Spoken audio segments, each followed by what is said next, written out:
All right, we are back live again on the after party. I have switched the brand. We have the TVMA up. Fulton, you're already here.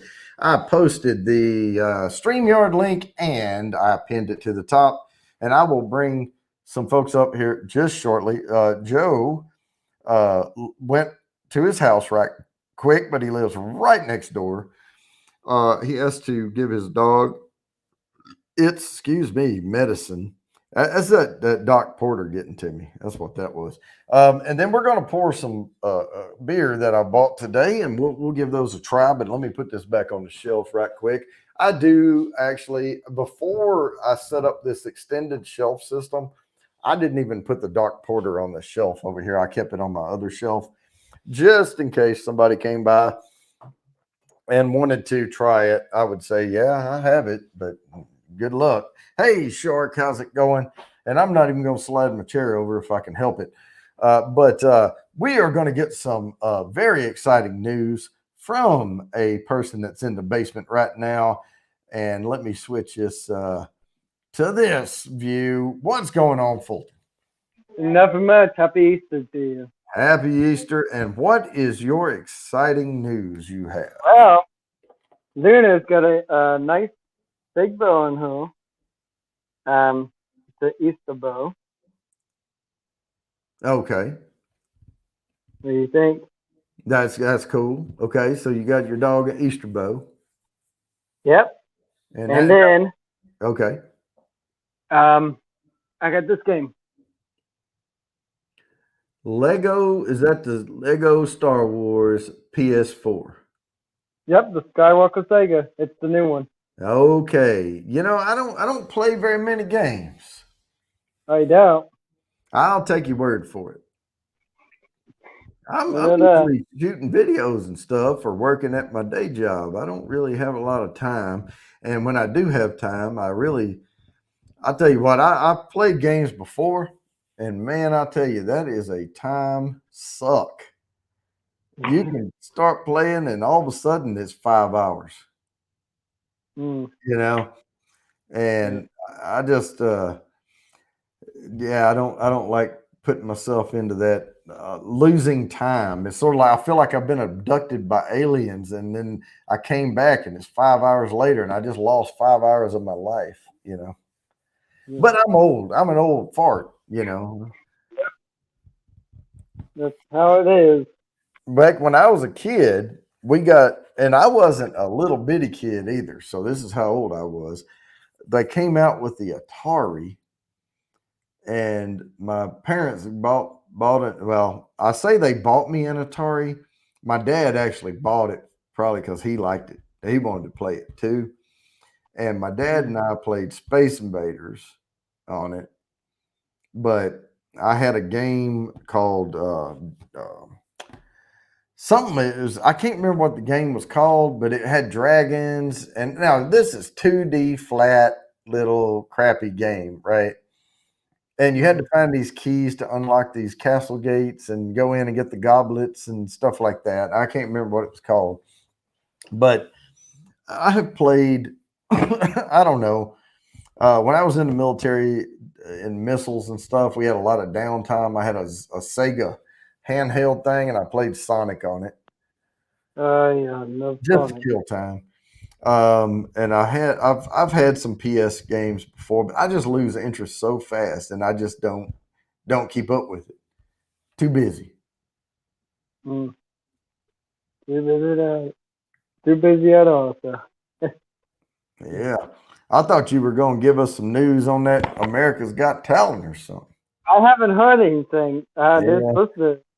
They're supposed to get back to me, but I don't know when they're going to hear back. When I'm going to hear back. You know, here's one thing too. You know, I've written a couple of novels, and I would send my manuscript out with these cover letters and trying to get, you know, people to look at it and all. You will be told no 1,000 times before you're told yes. Yeah, it's tough, but you just got to keep plugging away at it. That's all you can do. I'm gonna go over here and get these beer out. What you got? What kind of beer you got today? Well, I bought two of them today, and one of them is a Frubach Spring Bock, and it is the old Mecklenburg Brewery. And the other one that I'm pulling off on here, if I can get it to come out of that, these are those 4-packs with that little plastic at the top. This one is the Big O Blood Orange India Pale Ale by Sugar Creek Brewing Company. So that's the one I'm going to try first. And I'm going to get Joe a glass because he's coming back. I'll just have 2 glasses over here. And Joe can have that one. That's what I love about this wireless mic. Now, I can walk around and still be talking to y'all. And you can hear me, but you just can't see me. And the reason I'm sitting way off over to this side is because Joe's coming back. And I'm not going to move my chairs around. So, deals with it. Man, I'm excited about this one. Sugar Creek Brewing. Anyone know anything about Sugar Creek? Shark, how's it going? Yeah. Doing good. How about you? All right. Have you ever had this Sugar Creek Blood Orange? No. So it's an IPA. What kind of style of beer was it? It's an IPA. IPA, yeah. Yeah, it's a. This is what the can looks like, and it's got that little fish down there on it. And it's I recognize my cousin. Yeah. Yeah. And this is a pint can. Of course, I got it in one of those overpriced 4-packs, but Lowe's Food, the grocery store, had $2 off on every 4-pack. So I went on ahead and splurged a little. Yeah. Yeah, it's probably going to be, is that where you poured it right now? Yeah, it's probably going to orange. Real citrusy, I bet. Yeah, that is a lot of orange in there. Yeah. Holy moly, that smells like fresh squeezed, like mandarin orange juice, you know? Yes. So they probably put more of the orange of the zest into it. They put I've homebrewed before, and I've used like orange peel in the boil and all. And I made one. I made my wife's alma mater was UT for undergrad before she went to law school. Okay. So she graduated University of Texas, hook 'em horns, all that stuff, and it was burnt orange. Oh. So I made a burnt orange ale, and I used, and I bought the orange peels from a brew supply. Yeah. And they were in the baggies, like dehydrated or whatever. Yeah. And so I threw those in the boil at about 30 minutes and let them go, to the end. But the best beer I ever brewed at home was called a James Blonde. I called it, and it was 7% because I wanted it 007. Ooh. Okay, gotcha. Right, and but all it was is I just let the yeast eat, and watch the gravity till it got up to 7, and then because the orange peel basically, because there's two. Well, most peels, lemon. There's a bitter and there's a sweet. Yeah, this is sweet. Yeah, now, so I think they put more. I think they put orange. That part of the orange into it tastes like they cut oranges in half and threw them. Yeah. And it's the yeast and the hops they use too. But, no, they probably put a little bit of that blood orange just to give that, because this has got like a little red tint to it. Oh yeah. This is the color. Okay. Yeah, obviously the camera's not really gonna do it justice, but yeah. No, it looks like a little bit darker than a typical IPA. Yeah, it does have a very tight. Now the head settled, but it had maybe a pinky head on it when I first poured it. Yeah. But I didn't pour the whole can; it won't fit in the glass. Oh yeah. But it does have a very tight, little tiny bubbles, Okay. On the head. Yeah. Well, cheers. Cheers. What are you drinking? Oh well, I'm cheap. I got Knob. Oh, that's fine. Knob 9. So it's not regular old Knob Creek. That's nothing to shake a stick at. That's still it's still better than straight ass Jim Beam. Yeah, to be honest, I don't think I've ever had Jim Beam. I think as low as I've gone, I'll say how low as I've gone, I'll say as Jack, but yeah, I mean, yeah. I have like a Jim Beam single barrel back here, and it has a cork in it, but it's a little Okay. tiny cork. But this Yeah. is not a whole lot better, but it's 95 proof instead of 80. Okay. Yeah. Right. Now the Yeah. Jack I want to get, I'm going to get the Jack Select in that little squatty bottle. Okay. I'm going to get one of those before the Memorial Day comes around again, because my buddy in the military, he died in a motorcycle wreck. Okay. But he loved him some Jack Daniels. That was his drink. Yeah. Well, yeah, no, because I'm just curious. Is this some of those reserves? Is that a gimmick, or is that something that some of these distillers really do? No, and it's a lot higher proof, because your base bourbons are going to be what I call 40-80. It's the 80 proof. They distill it at 160 proof. They barrel it at 125 proof, and then they water it down to 80. To temper it down, yeah. Yeah. And you just kill all the flavor when you do that. Oh yeah, no, yeah. Well, yeah, it's the same with. Well, I think I don't know if I told you I was somewhere and some guy, he wanted a Jameson neat. I'm going like, okay, whatever. And he says, yeah, I want ice and water. I'm going like, okay, you just killed the whole thing. It's like why even? I mean, the bartender was going like, okay, and it's like you're paying for it. I have 132 proof barrel proof up on the shelf. That drink's pretty freaking hot. So if you want a little water in that, I mean, yeah, I don't. Well, I can see that. I can see maybe that. But I mean, but if you're going to Jameson, which I said it's the lower. I mean, almost the proof of all most I would say, but it was just the water. It was just. I think the ice was like, okay, I've seen people do ice water, but just adding water to it, they call it ditching. Yeah, if you ditch your bourbon or whiskey or whatever, that's adding water, right?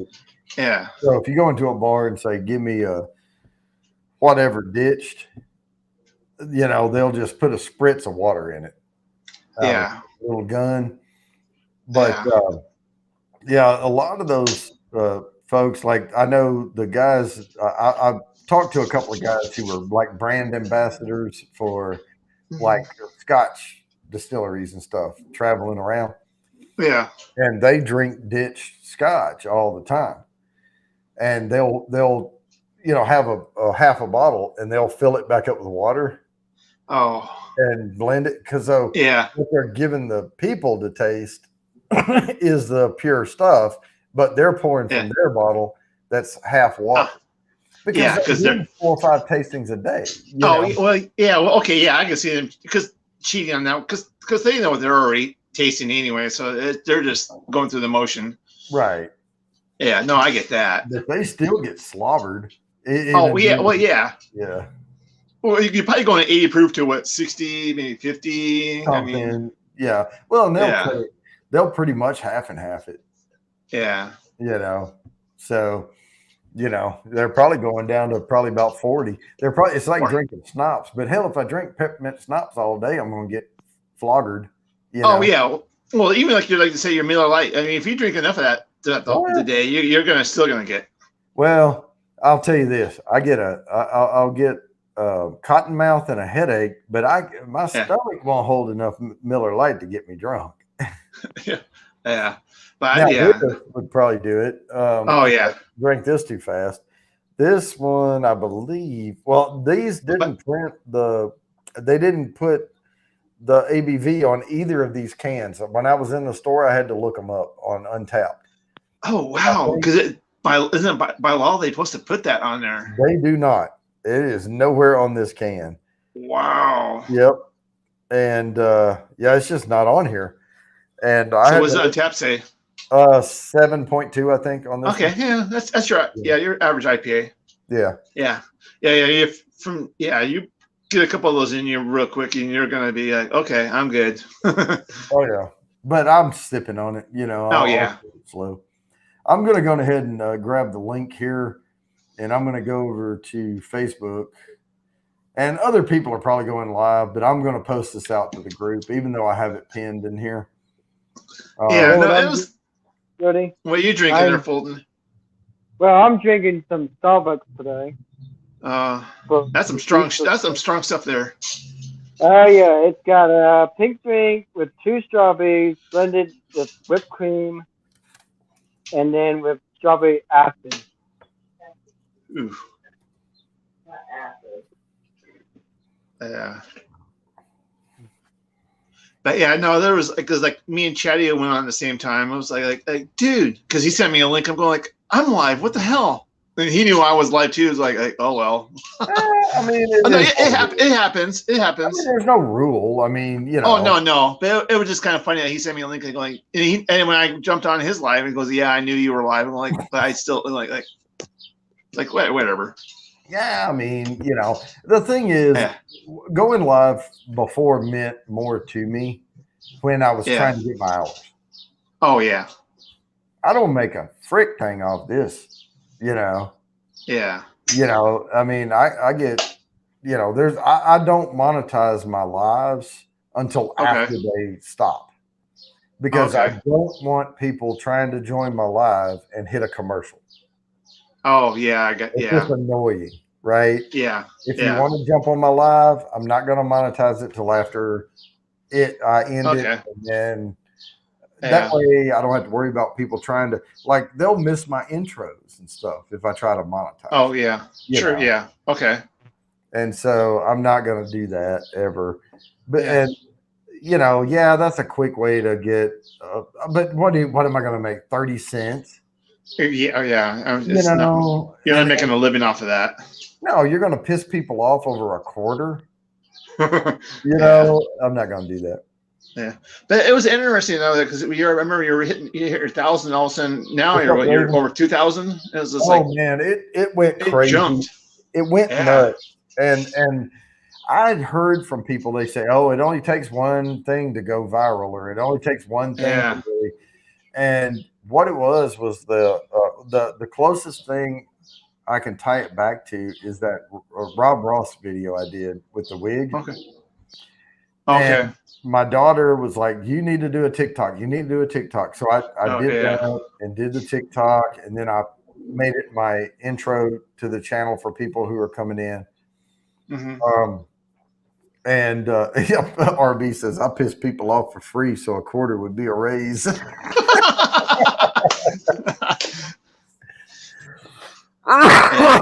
Yeah. Yeah, I've done shorts, and I'm going. Also, they do a live. Like, okay, I figure I'll pick up a few, but nothing. I'm like, and then I look at the analytics. I'm going like, okay, now I know where the views came from. I'm going like, yeah, that's like. The thing with the shorts is, I just did it for the hell of it, and kind of thing. It's just, I mean, I know that it's nothing. Well, see, you have different strategies before and after you're monetized, right? Oh, yeah. After you are monetized, the shorts are actually lucrative. Okay. Because they'll play an ad at the beginning. Oh, okay. And they're only committing to, and if it's a skippable ad, they'll skip it after so many seconds, right? And then they have a 1 minute video, and that's the only part of their life they're committing to your BS, right? Yeah. And so, but they could get a non-skippable ad or whatever. But really, the video is only 1 minute long, and they're like, I want to do this because the thumbnail caught my eye or whatever. Oh, yeah. But you're getting ad revenue off of those things. Okay. Yeah. No. Yeah. You're nickel and diming in a sense at this point. Mm-hmm. But no, I just don't want. I mean, if people want to jump on my live, just jump straight on. Don't. No, that makes sense. Yeah. So going back to your home brewing, I know you say your home brewing. Did you ever thought about distilling? Yeah, but boy, the thing. I don't want to go into the legal aspect. I mean, right. And in Texas, it was actually legal. If you applied for, it was free. You just had to notify. Okay, so it's the same thing. If I wanted to own a Sherman tank, or a fully automatic weapon, or a steel that only produced enough for me to consume, like I wasn't going to sell it, you have to go to your local sheriff's office for your county. And and register. Okay. Yeah. Okay. Right. Yeah. And then all you're doing is saying, "Hey guys, I'm being totally transparent. I'm going to do Yeah. this and all that." You Yeah. can own hand grenades and all that. The only thing Yeah. is, you can never, like, you have to get them. Like, if I sell my house and move, I have to let the sheriff's department know that this stuff's no longer going to be on my property. I need to transport it, right? And depending on what you got, they could send people out to escort you. Yeah. No, I got you. They could escort you to where you're going, you know. Oh yeah. And if you're crossing state lines, you got a whole other different bolt. Yeah. Yeah. Yeah. No, I was because people ask me, I'm going like, no, because home brewing basically you got so many gallons and you're you're okay. Price of copper lately? Oh, I heard that's gone. Cool. Do you know how much a steel costs just to have a steel to? Yeah, it's got to be in the thousands at least. Oh, it is. Yeah, I'd rather go buy. I mean, for a small guy, I mean, the big guys, that's millions. If they probably don't even use copper, and for the big guys, they probably use stainless steel. Well, most or a mix. Well, yeah, it's a mix. Most of the big distilleries use column stills that go, and it keeps going up and up and up, and they have these filters all through there. But the last section of those stills are always copper, because you have to have copper to pull out the sulfur. Okay. Yeah. Okay. Right. So you have to have at least a section of copper. Yeah. And column stills, like the very end of them up there, are copper, and they'll have fueling ports, and they're all like, this whole section's copper, and it looks like a porthole on a ship. Yeah. Yeah. And that's where they give tours, and you can walk and you can see all the stuff going through, you know. And then the white dog comes out, and, you know, and all that. Yeah, no, I've seen them on the shows. I'll call it the documentary show. I call it the New Shiner show. I am so excited about this documentary I'm about to shoot. Oh yeah, really. That time. And I've done hours of work on it already. You know, like stuff. Like, I don't have any of the B-roll or anything yet, but I've got, you know, because I haven't gone and shot it yet. But man, I have all these ideas about what I'm going to shoot. You know, but I won't get there what's going to look good and what's not. Yeah. But you can make anything look good. You know, you can get the right angle and shoot at like up close or whatever, and get the right angle, and you can make things look like whatever you want. You know. Oh yeah. But. Yeah. As I said, it's you're experiencing how, you know, look at these. Imagine these big films that you see in the movie theaters. Look at all the work that they go through. I mean, now you're getting a taste of it. Oh yeah. I know what it would take to make it really, really right. Well, the first thing it takes is I can make a cheap ass camera look a hell of a lot better with Adobe Premiere Pro. Yeah. I showed Joe that earlier. He shot something with a Canon, like a little lightweight Canon camera. Mm-hmm. But if I zoom in too much, it gets grainy. And my camera, I can zoom way in and it still looks sharp, you know? Okay. Yeah. Because it's fucking expensive. But it's my wife's camera. I'm borrowing it. But, I'll be back. Okay. And, but it's a nice Nikon. But she was shooting stuff for like Taekwondo classes and stuff like that, you know. Oh, it's basic stuff, We got her a better camera. And I'm using it. But, I mean, the gimbal, the heavy duty stands, these wireless mics, all this stuff. I mean, all of a sudden you're like thousands of dollars in, you know. Yeah. But yeah, no, it's crazy. But yeah, it's cool that you're gonna do that. Your little documentary and kind of get that your perspective of what you're doing, kind of thing. Yeah, so. and I've already interviewed the guy over the phone. Mm-hmm. So I kind of know what I interviewed him enough to know the big sections, but I want more detail when I get there. Yeah. And I don't want to script it. I want him to be able to, because I can edit and I can cut like lulls Yeah. out. Oh yeah. If he Well, goes, that's what. if he says, "Hang on just a second, let me get my thought together on that," fine. And we'll Yeah. sit there and then let him get his thoughts together. Okay, all right, I'm ready. And then he can start talking, and I can Yeah. cut all that and make it look like I asked the question, and bam. Oh You know, yeah. Well, a lot of the stuff you're gonna do is you're gonna almost want to keep recording because you're gonna just be talking. All of a sudden, he's gonna start talking about a story or something. You're going, oh, I want to record that. Yep. I mean, And because if we're not filming like in a good angle, I can put B-roll stuff over his voice. yeah.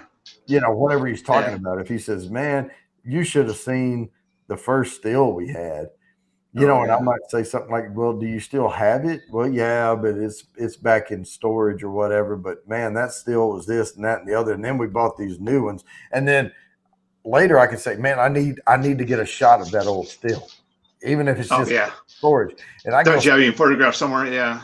and then take a picture of it, and I can just Yeah. show a picture of it as he's talking. Oh yeah. All that type of stuff. Yeah, because I said like again, you say you kind of pre-interview him, they get him comfortable with you, and then he'll start talking, and then that's where the good stuff comes out. But I really want to highlight, because really, honestly, I'm looking at this as a win-win situation because he is not far north of Nashville. Okay.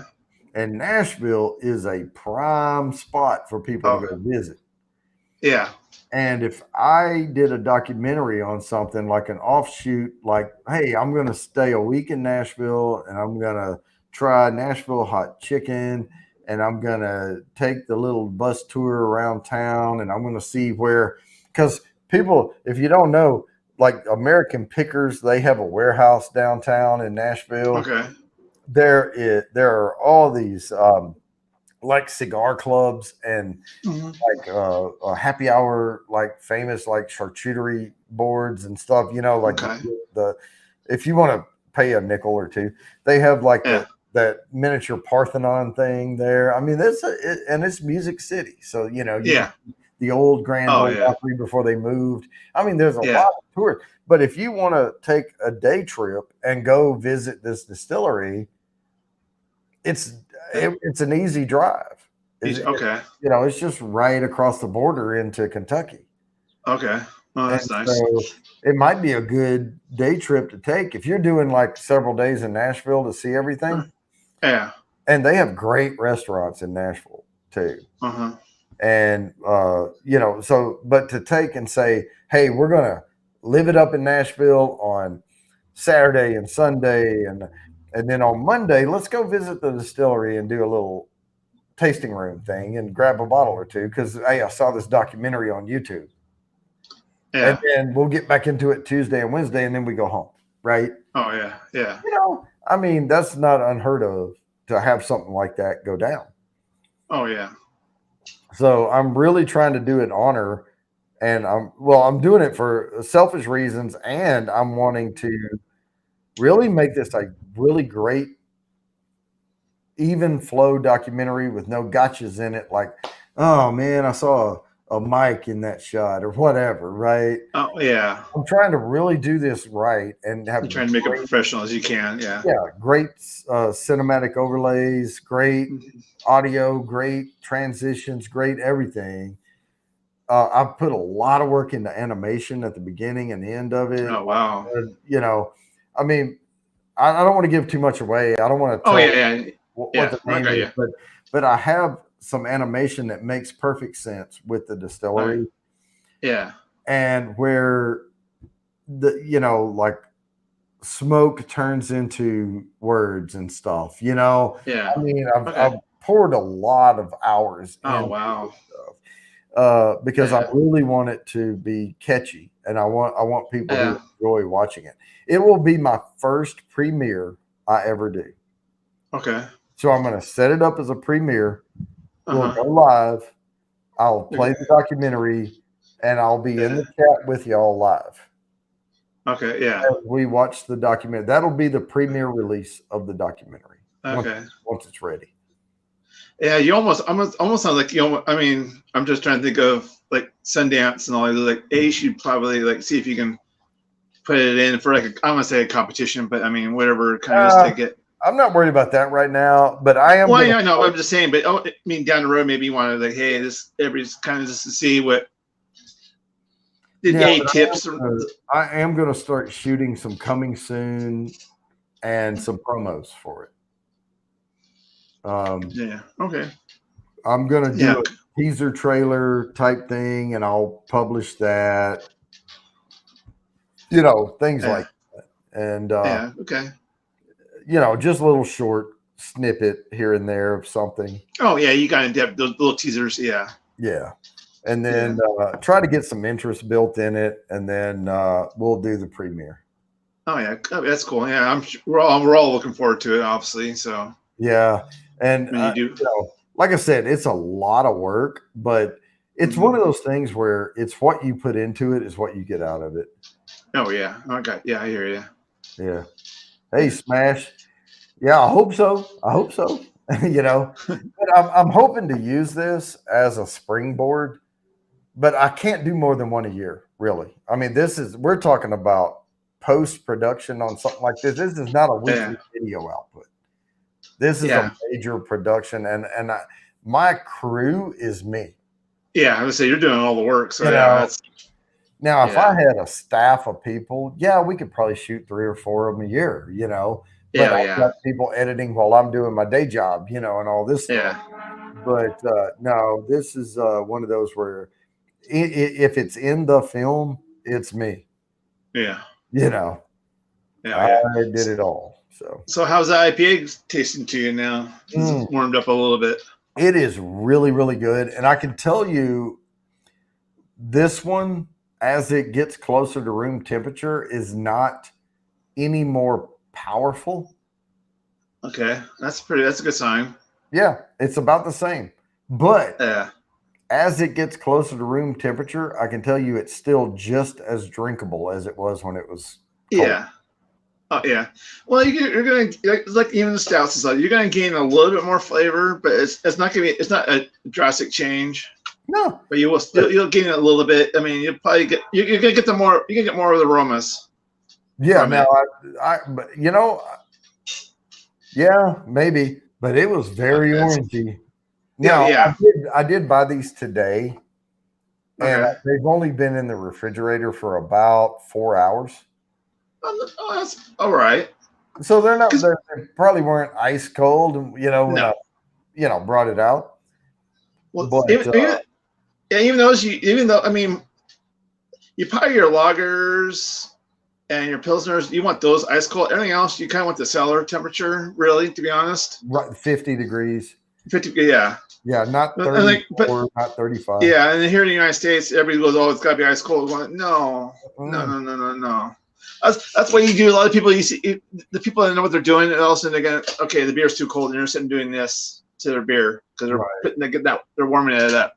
Man, I went to an Oktoberfest in Germany. Okay. Oh yeah. And the cave that the big, huge wooden barrels were in, and they're huge. They're not like whiskey barrels. They're big. I mean, forklift cranes and shit moving these things around.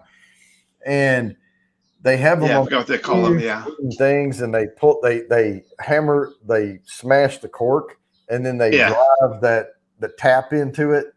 Beer is like flooding out and getting them all soaked, and everyone's cheering and everything. I mean, that's like, and then the Fräuleins come around with like an arm full of like the beer, mugs all the way around, and they're like jung, and carry it up to the table. And that cave it was in was 52 degrees. Oh yeah. So the beer is never cooler than 52. Yeah.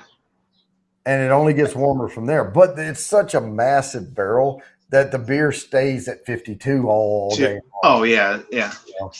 Hey, I got you one poured here. I saw it. All right. And right there, man. And I can tell you from drinking that one, as I drank through it, the flavors were still there all the way through the temperature change. So that should be perfect. I can tell you, I checked for grapeology. There isn't one. Grapeology. I thought I saw grapology. There was one One. medical doctor or something. Hey, everybody, how you doing? Okay. I am now, and I know you don't drink. Oh, I'm trying to pull this one out. I want to try this Frubach. Yeah, I can tell you, this isn't that cold. You know, holding it in my hand, it's not that cold. Well, well, there's a trick to getting a beer cold from. You get a wet paper towel and you put it around it and you throw it in the freezer, and so like an hour. I mean, well, less than an hour, it'll chill the beer down. I like my beer a little less chilled. Oh yeah, no, I got you. Unless I'm drinking Miller Lite, then I want it cold as frick. Oh yeah, exactly. Yeah, I think this could be colder. Blood orange. Oh, but do you smell it? I do. It smells Oh great. my God, it smells good. Now this is this can. Okay. Frubach, Springbok from it's a Bach. the old Mecklenburg Brewery. And again, there is no ABV on this can. Oh, yes, it is. This one's 6. It's down here. Okay, yeah, that's about for a Bach. That's about average. Yeah, that one's 7.2 that you're drinking. This one's not 6. bad. Yeah, I can handle that. Now this doesn't have the aromas coming out. It's a Bach, right? It's not going to have the. This smells like wet wood.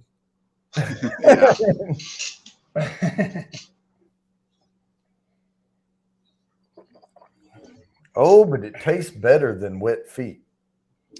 It's actually pretty good. That's a review if I've ever heard one. Oh, I had sign of a good beer, wet feet. I had a beer one time. Somebody, oh, you gotta try this. You gotta try this. You gotta try this. And we were in one of those bars somewhere, and I forget where we were, traveling the world, whatever. And we were actually in the States, but we were in a big city, and they had we were in a big mall, and they had a store that it was called 1,000 Beer or something like that. It was, or 1,000 Ale. 1,000, yeah, I think it was 1K Ale is what it was called, or something like that. Okay. And you go in, and it's like a little strip mall, like inside the mall, like a little thing. Taps from all the way down. I mean, they would, if you ordered a beer, they would have to go up on a ladder to pour some of them. Oh, that'd be cool. Because they were just stacked all over. Of course, on the back side of the wall, there's just hoses running out. You know, the kegs in a cool room. But yeah. And they were like, "Oh, you got to try this. Oh, you got to try this." All right. Ladder? Yeah. They had the ladder that rolled like a library. You know. Yeah. And, we so finally, and I was like, they said, well, and I kept saying, I don't know, and they're like, finally the girl, she goes, hey, I can do a flight. They're 3 ounce, 2.5 to 3 ounces per whatever in a flight. Mm-hmm. And you get 5, which is basically you're getting a pint. You get a pint, yeah. But you're getting 5 different beers. I thought you had to fly up to get it. No. So I was like, all right, give me that one, and then I'll pick some others and all that. Oh, yeah. So I did that, and we got our little flight down there, and boy, he was chomping at the bits for me to try that. And I was like, well, I'm gonna try this one first, you know, and I'm gonna try each one of them. And then I saved that one for last. And mostly I was taunting him because he was like going nuts for me to try this. And honestly, I smelled it, and I was like, I don't know, man. It better taste. it better taste better. It tastes better than it smells. Yeah. And so then I tried it, and he goes, "What do you think? What do you think? That's my favorite beer." And I said, well, "I didn't know you like sucking on feet so much." Oh yeah. Well, most of those places I go to going, okay, great, but I'm going like, okay, what beer? Going, I like this beer. Going, well, am I the only one drinking it? Has that beer been sitting in there for how long? Yeah. That kind of thing. Because some of the places around here, we have like 100 taps. You're going like, you know, some of those beers are just been sitting there. And go, okay. Yeah. I just have one rule: if it tastes better than feet, I'll drink it. that was one thing I hated. COVID shutting down the beer growler. God, we had the beer growler. That's what the place was called. Yeah. And it was like 2 city blocks from here, over on Robin Hood. Mhm. And God, they had all these local beer, like because North Carolina has this a lot of 1,000 breweries, right? But they would bring in stuff from like Massachusetts, or they would Okay. bring in a few barrels from out of state. Yeah. A lot of it was Asheville, Charlotte, Raleigh, Durham, places like that. And they would get all these kegs, but they sold growlers. So nothing stayed. I mean, everything went. And they had about probably 80. But you go week to week and they change. Everything changes. Oh, yeah. Oh, that's a good sign. Chalkboard up, and they would Yeah. just erase and then put the name of the new one on that tap. I think right around there was where I saw that Hatchet place too. Mm. Right, one of those little malls right Yeah, there. there was by me. There was a tap room. Basically, they had I want to say 20, 25 taps, probably more. So it's all the local breweries and stuff like that. But they had a system where you can go on their website and it'll tell you the level of the keg. So you know that, hey, I want this beer, and it's down to 20%. But you better get your butt in there to get it because it's going to be gone. So that was kind of cool. Yeah, the other thing they would do is they would start knocking 10% off a growler, 20% off a growler, 30% off a growler, and they would start getting rid of it. Oh, yeah. And then they would throw a kill the keg party. Oh, okay, yeah. And you could get it for you pay like $5.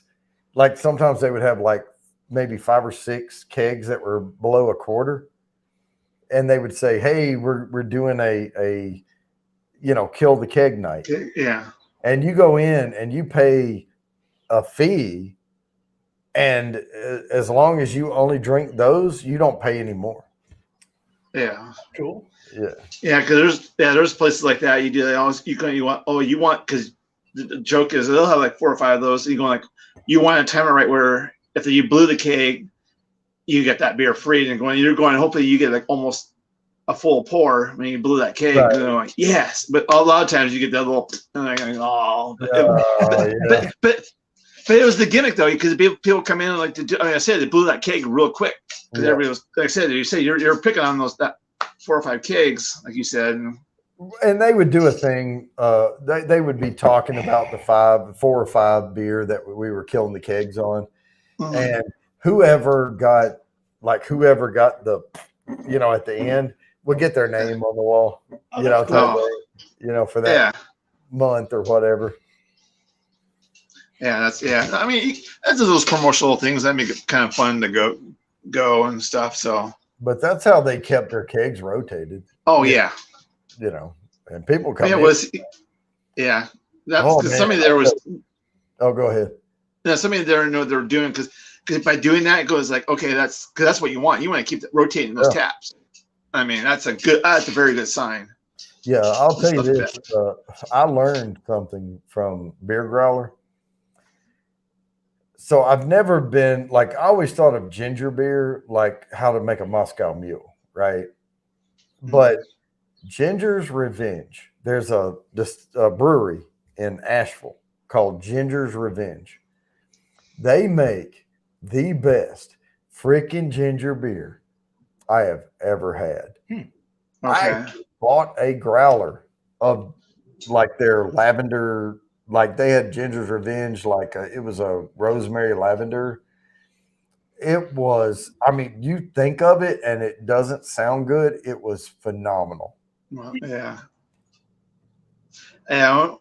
If they know what they're doing, because there's sometimes you go like they said, you go like, no, just give me a little sip, and all of a sudden like, damn. Okay. But damn, okay, that was like, whoa, wait a minute, that actually was good. Yeah, I didn't think it could be that good, and I actually sat there and I had a flight, and I was like, yeah, let me try that foo ginger beer.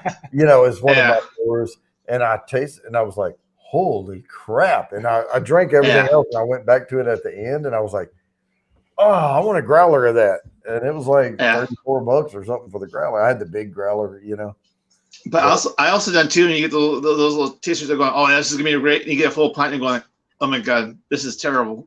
Yeah. I've done that too. I'm going like wow, wait a minute, because the problem is 2.5, 3 ounce. You know. Well, the problem is you get that cold. One of those beers that has to be cold, and then all of a sudden you get the full pint, whatever, and all of a sudden it warms up, and then all of a sudden he's like, whoa, okay. And it's like this wasn't as good. I did drink. My wife drinks wine, so when I had that whole growler full of that Ginger's Revenge, I would actually pour it into a white wine glass so that I could hold the stem and drink it, and it wouldn't warm the ginger beer. That's a good idea. Yeah. Yeah, I came from California, and they were really strict on alcohol. And I was amazed when I got up here and I met the manager of Lowe's Market, and he says, "Oh yeah, we have these little things here where you can buy a wine or something, you can taste it. I'll pour you a glass, and you can stick it right up here in the cart and drink it as you're shopping." And I couldn't believe that. Yeah, well, I'm from California, and so we have it's Whole Foods, and they kind of they're the only ones here that allow something like that. Yeah, Whole Foods is based in Austin, Texas. Yeah, because we had Whole Foods in Central Market in Texas, and people in California think Whole Foods is a California thing. It's not. It's Austin, Texas. Yeah. Because I know guys who started it.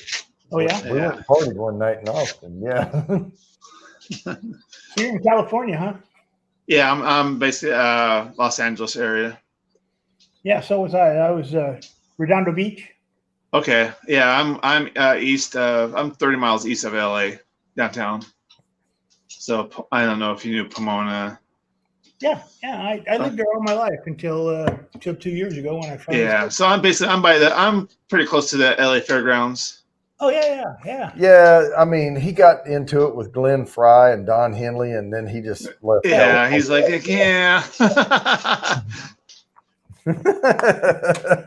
Yeah, we used to go to gun shows at the fairgrounds until the gangs got there and started shooting everybody, and they shut them down.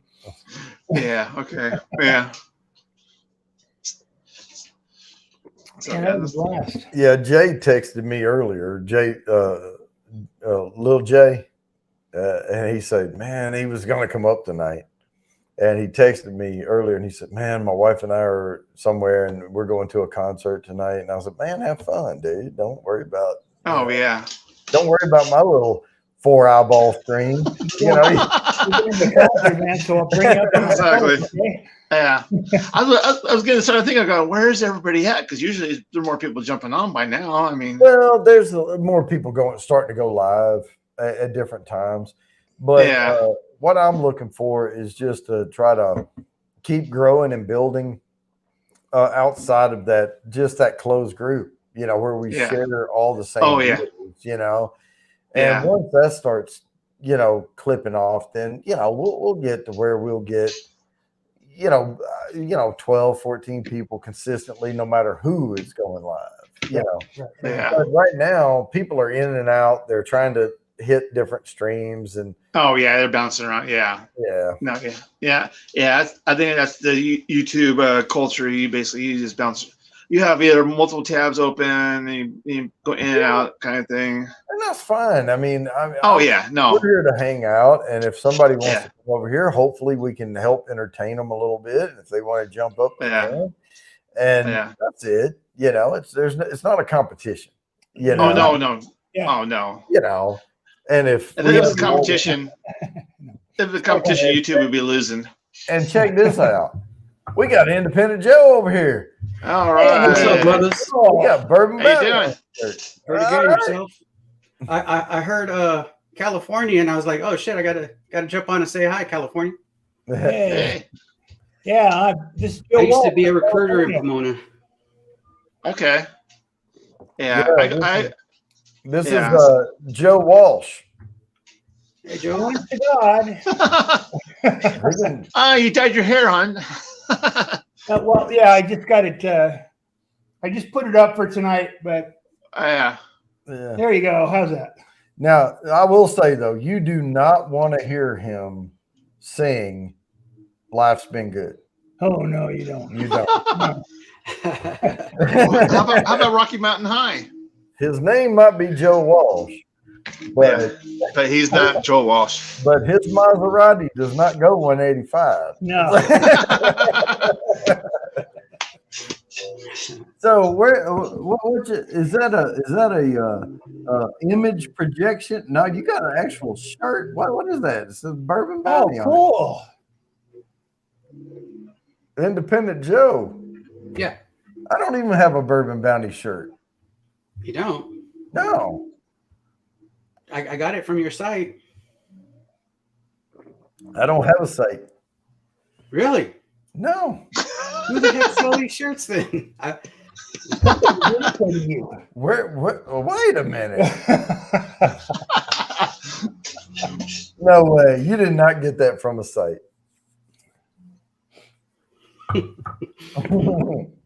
He's moving with it, so he's got a good projection. It looks so. No, that's real. He went and did on his own. Yeah. All right. It's like yes. I like promoting channels that promote other channels. So Well, cool. Well, here I'll send you a bumper sticker then.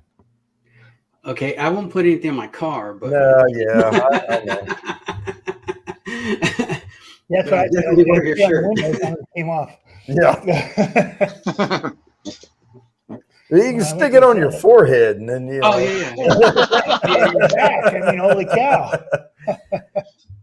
Now I've really been thinking about going to Target and getting some of that foam core, and then taking one of these and like sticking it in the foam core and then just razor cut all the way around it and have somebody put it up because I've had people say, "Oh, if you give me a little sign, I'll put it here behind the bar or whatever."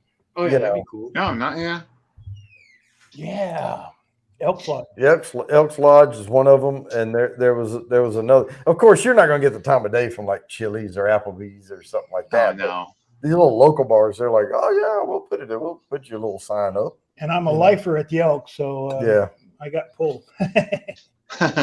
Yeah, when I was like 16 or 17, I worked at the Elks Lodge. Oh, nice.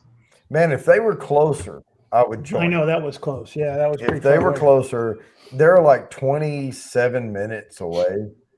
And I just don't want to go because I always want one more. Yeah. I always want one more. And I just don't want to drive all that way back, And it's a little too far almost to Uber. Now, if you paid one way and I paid the other way, we could do that. We could get ripped. We could get just totally ripped. And if they would let me video in there and maybe video outside where I don't get anybody in the picture, just set up in that corner of the deck. Yeah. And not get people unless they want to come over and be on the video, they can. I got it. I got an account with Uber, so I'm good. I got my credit card already. Now that you mentioned that, I have to change my Uber and Lyft because that has my company card on it. Whoops. All right, I got to jam, fellas. I appreciate you letting me come on and say hi to everybody. Thanks, Jody. Oh, nice yeah, to meet man. you, Joe. Nice to meet you, Callie, Pomona. And I'll get with you, man. I'll get with you on. We'll do a collab. Okay, nice. Yeah, we'll do something. Yes, sir. Have a All good right. care, Joe. Take care. But yeah, man, I want to really. He's going to have a great channel. He is going to grow. Oh, yeah, he's got a. He's going to boom. Oh man, yeah, he's going to boom. I thought that was a overlay too. I thought so. He ordered a shirt. I was like, wow, I've got a Bourbon Bounty shirt. Yay. Hey, what? But if I do one, it's going to have the snifter on it. It's going to have that. Okay. Yeah, the glass with the Bourbon Bounty. That's really, I mean, I could change that. You see the TVMA up there? Mm-hmm. This is really my logo. Okay. The glass with the Bourbon Bounty Yeah. on it. And that's what is on the stickers, the business cards, all that stuff. Yeah. Yeah. If I got it, I'd get my face on it. I'll put your face on the back. No, like you have. Thanks. We'll print your face on the back of the sticker, and then No, not the sticker, the shirt. I get the shirt. Oh, and my face on it. Oh yeah, the back of the inside, right there. Okay. Yeah. You don't want me to? Yeah, you can. Okay, let's do it. Let's get some subscribers. Joe Walsh loves Bourbon Bounty. There you go. That's the truth. I'll swear to that in court. Yeah. All right, I'm gonna grab another blood orange. Yeah. That's a good idea. And we'll go back and forth, but yeah, I like that Bach, but this one's so much better. It's really good. Yeah. Blood orange might be the last for me. I went. I'm a lightweight. I went on a business trip. We had an office in Dallas, and it was on close to. It was right off of 635 in Dallas, and Marsh Lane 635. I know if RB's still around, he knows exactly where I'm talking about. It's that Nat Gen building up there, the AmTrust Nat Gen, and we had offices in there, and right beside it was like this hotel, and right across the street was a Saltgrass Steakhouse and all.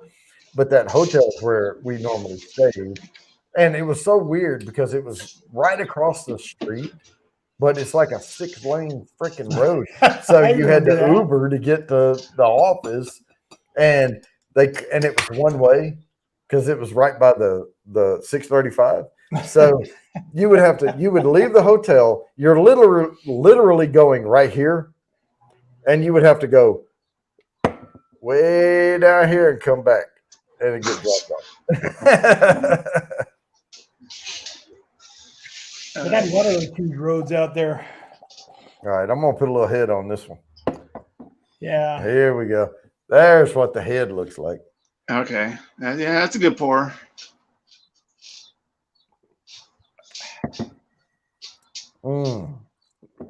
Oh, that's so good.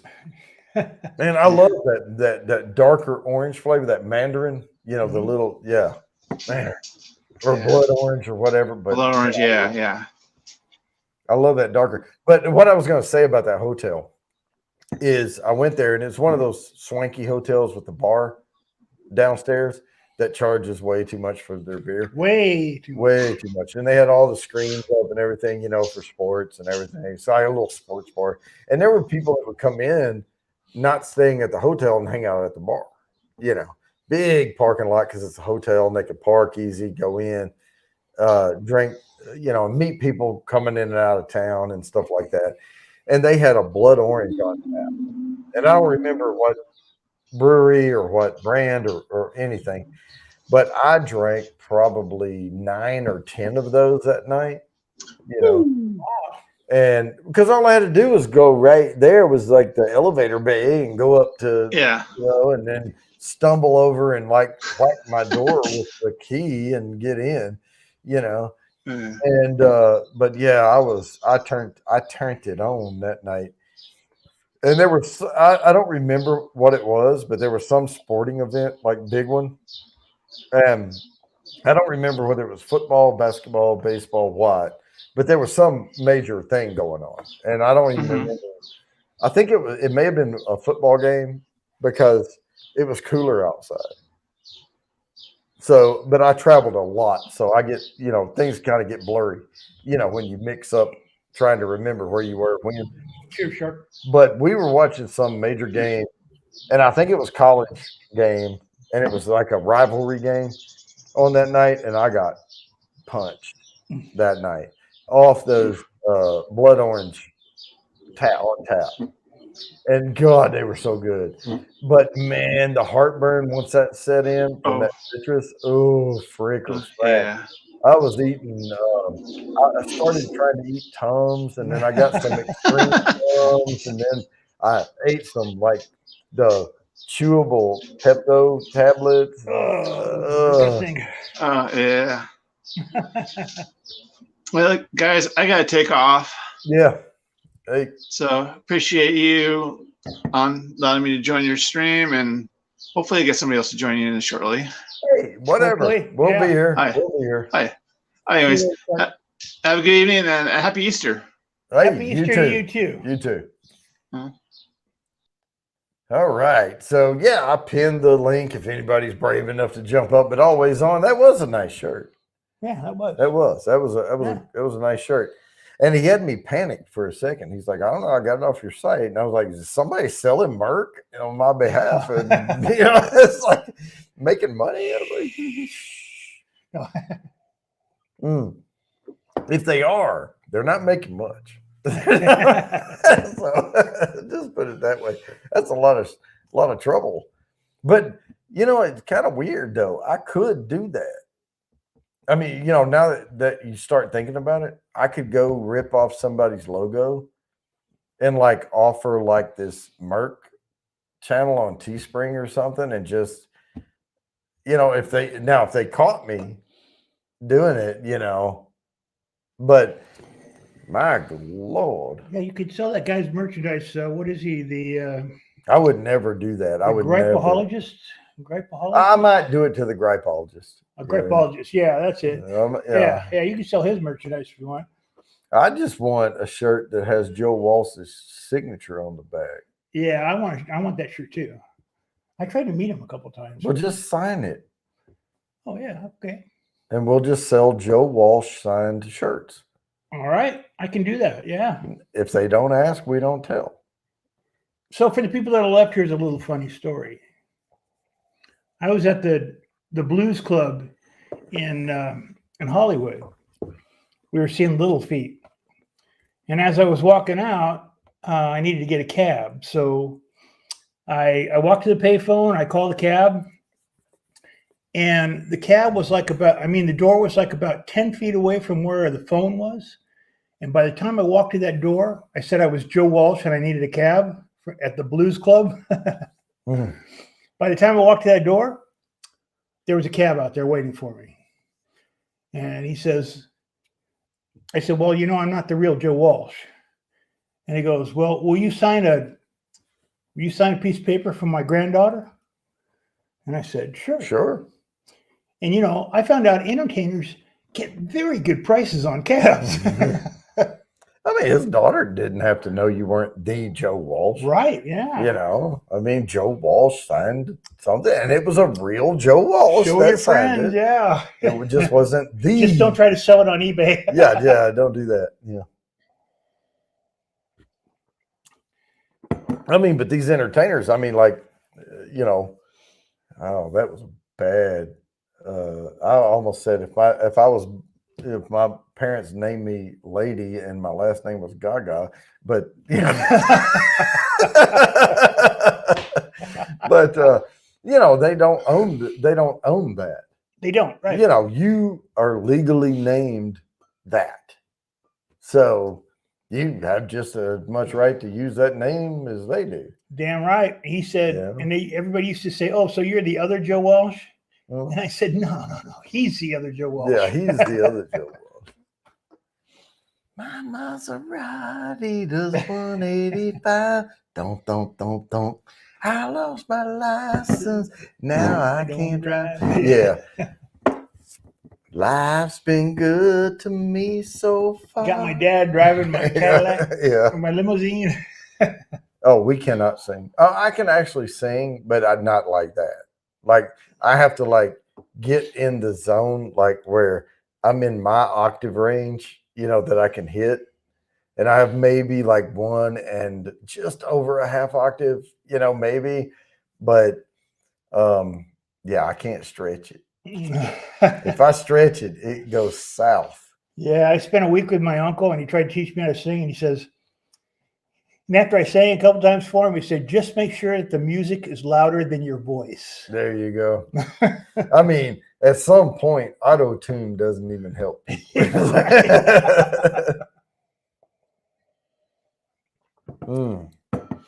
No, but we're here to have fun. I hope we're helping people have fun.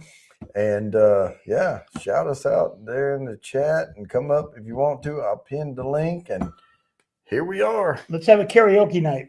Oh, we don't want to run everybody off. No, I mean, we can, but I'd say yeah. that eyeball would go down to like -2.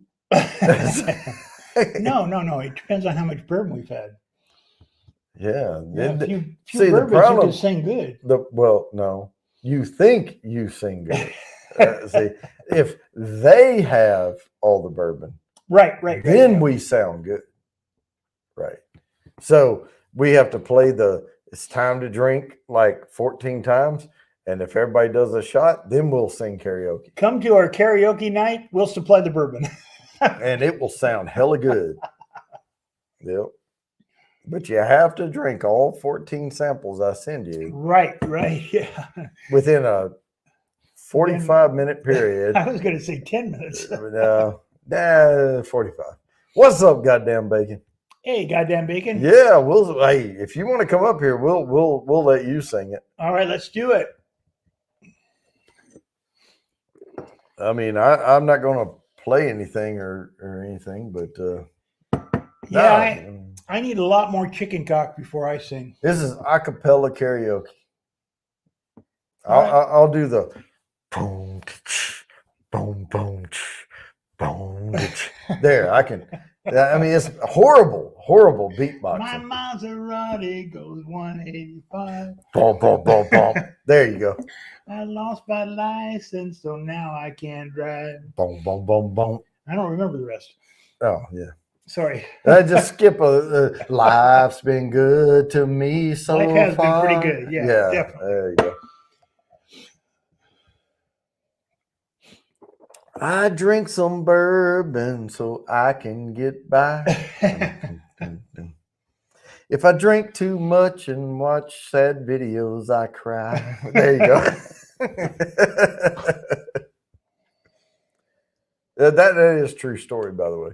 If I've had too much to drink, I was sitting up here one night and I was like toasted. And I forget what I jumped over on like Twisted's channel and Samantha Lee's channel, and I was like, yeah. And I didn't have anything to do the next day, and I was like, man, this is fucking awesome. So I start watching YouTube, and I bring up, and for whatever reason in my feed, it was like golden buzzer things on like one of those America's Got shows. Talent? Yeah, that whatever that is, Yeah. right? So I'm watching it, and I'm like, oh, that's so great. Oh, yeah. And I'm like, the next day, I'm like, did I shit my pants? What the hell? I was like, what the hell was I watching? But yeah. Yeah, no, it's all good. But no, man, I was like sitting there going, what happened? You know, what was I? And I could watch them then. And I'm like, yeah, so they hit a golden buzzer, and I can see the fault in their stars, you know. Well, so what you want to do is you want to have too much to drink and then watch This Is Us. No. What was the Will Smith movie? Oh, I don't know. Oh my God, the Will Smith movie that I haven't watched yet. I haven't either. The one where he has the kid. I know what you're talking about. Yeah, it's King. No, not that one. The one he did where he's a single dad with the kid, homeless, trying to. Oh yeah, I do remember that. Yeah. Yeah, I watched a sneaker clip of that. You know, like the promo clip, teaser trailer, and I was like, "Fuck no, I ain't watching that movie." And we ought to watch King Richard. It was King Richard. Well, that I don't even know what that's about, really. I mean, I It's haven't about been... the tennis twins. He's the father of the tennis twins. Oh, Venus and Serena. Venus, yeah. Okay, I had no idea what it was about. So it's Yeah. No, whatever it was called, the one where he's the dad and they the homeless sleeping stockbroker one. Yeah, he's right. sleeping in a bathroom and stuff like that. I saw enough of the teaser trailers or whatever to know I ain't watching that movie. I'd rather watch the slap. No, because I mean, for a single person that has no kids, they could watch it fine. You know, before I had kids, whatever. But no, watching that shit now, I don't even want to buy the tissue. Nope. Yeah, but This Is Us will make you cry, whether you're stoned or you're sober. Real son. Oh yeah. Oh yeah, Jaden. Yeah. Jaden, whatever his name is. Probably Pinkett Smith, according to her. That's right. Son of G.I. Jane. Well, bitch slap. Oh, yeah. I'll tell you. I have no opinion on that. The only opinion I have is look right here. Bourbon makes me awesomer. And I can attest, it does.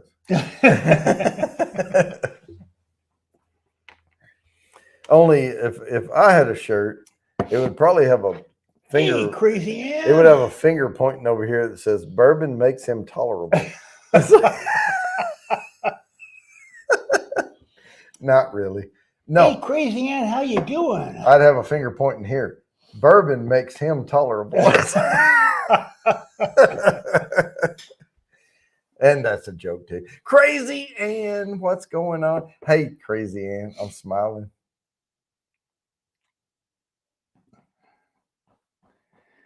Nice to see you, Crazy Ann. Well, if you're going to get awesomer in about an hour, then I'll stay on for more hours. Because we love people to get awesomer. I always get awesomer. Yeah. And that makes the show better. And and we know RB will come up on panel. He's done it before. And if RB gets awesomer and comes up on panel, hey, man, we might not be able to handle that. We got a damn show there. Hey, Crazy Ann, I finally found my niche channel. Newfoundlander Ingalls family. And I apologize. I'm not going to tell you what it is right now because it's not quite ready. But be ready. Here it comes. It has, let's see, Smoke Wagon is calling. Oh, yeah. Smoke Wagon has that, it doesn't even have to call out. It has that back of the brain thing. It just kind of hangs there and goes, Smoke Wagon. Yeah, it's saying, what the hell are you drinking beer for? Well, I'm drinking beer so I can drink a hell of a lot of it. That's why I'm drinking beer. I'm going to get another Fruh. Man, I'm going to have to call Orkin.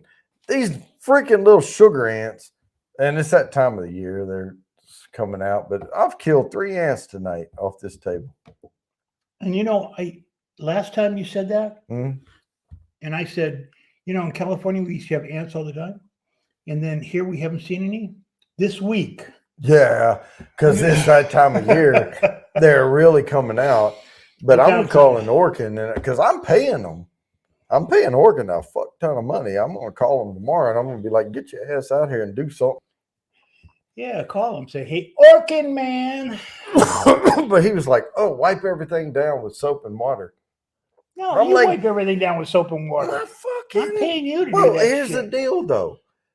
We had our house cleaners come in yesterday or day before, and everything got cleaned.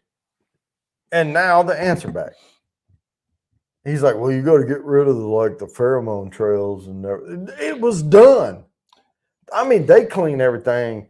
I mean, you go to the windowsills and do this, and there's nothing on your finger. I mean, they wipe everything down. And they do it very expediently, too. And I have to watch them like a hawk in here because I've got some very expensive stuff around, and they're just like slinging rags, boy.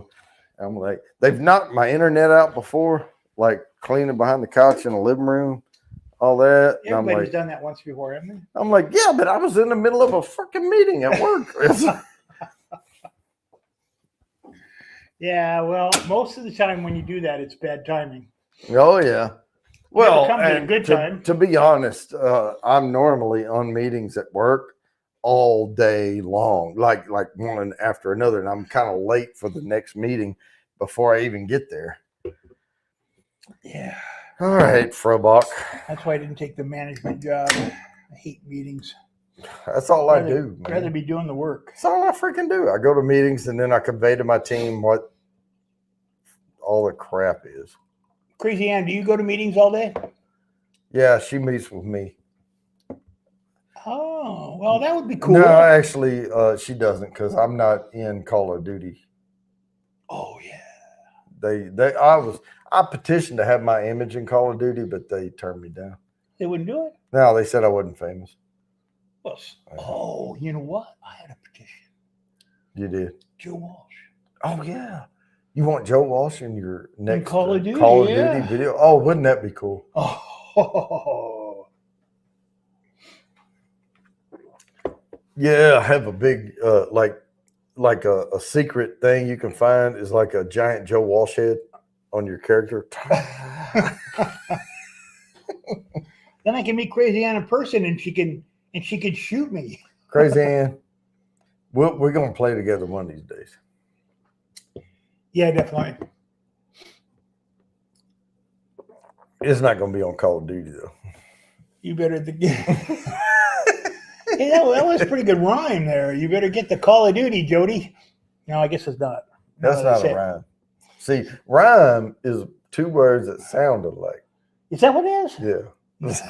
Oh, man, but a lot of work sound more like when you've had. I mean, if it was Call of Duty, that could have been closer to a rhyme. See, there you go. You figured it out. Call of Duty, Jody. Or if my name was Judy, then it would have been.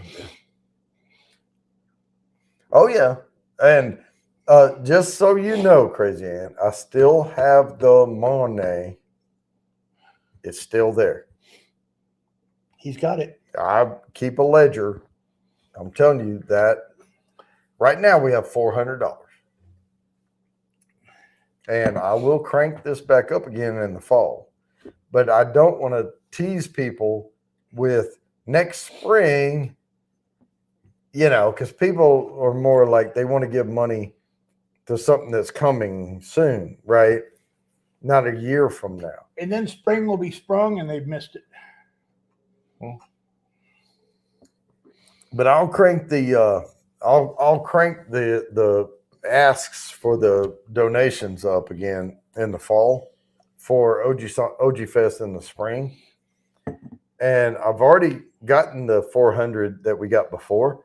I have it separated. It's in my savings account in my Navy Fed thing. And I have a ledger, and I'm keeping track of like how much was transferred and all that. So it's all there. Yeah, I wasn't invited. Well, no. No, I'm kidding. Oh, okay. I'm starting to feel the bourbon. I think I'm starting to feel the bourbon, and I haven't felt the beer yet. If you want to sleep on a kid bunk in the camper trailer, Hey, I'm awesomer, so I can sleep anywhere. I'll sleep on the ground. And Big Daddy is committed to coming. I mean, he lives like I don't even know if it's a whole hour away from where OG-san lives, where Jimmy lives. I think he's about probably 40 minutes away, maybe tops. And he'll bring his guitar, and Big Daddy plays and sings in bars. And he's good. He really is. Yeah, I've heard really freaking good. Can't wait for him to come out and visit. Oh, he's coming not this next week. He'll be here next Friday. Oh, man. Cool. I mean, right now, a week from today, he will be here. Today's Saturday. But, no. He's coming next Friday. So he will be here. Be here Saturday. Okay. Saturday for sure, because he's coming Friday. They'll show up Friday. Of course, they'll be tired from traveling and da-da-da. But the next 1 week from today, he's going to be here with us next Saturday on this show. Awesome. And just so you know, he already has a Bourbon Bounty hat. But if he didn't, I have 7 more laying right down there. Yeah, but no Bourbon Bounty shirts. I don't have Bourbon Bounty shirts. Well, they're out there somewhere. Well, somebody has one. Independent Joe evidently has one. I like his beard.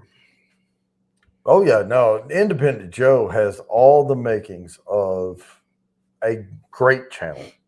Like if he keeps going through the years, he is going to have a great channel.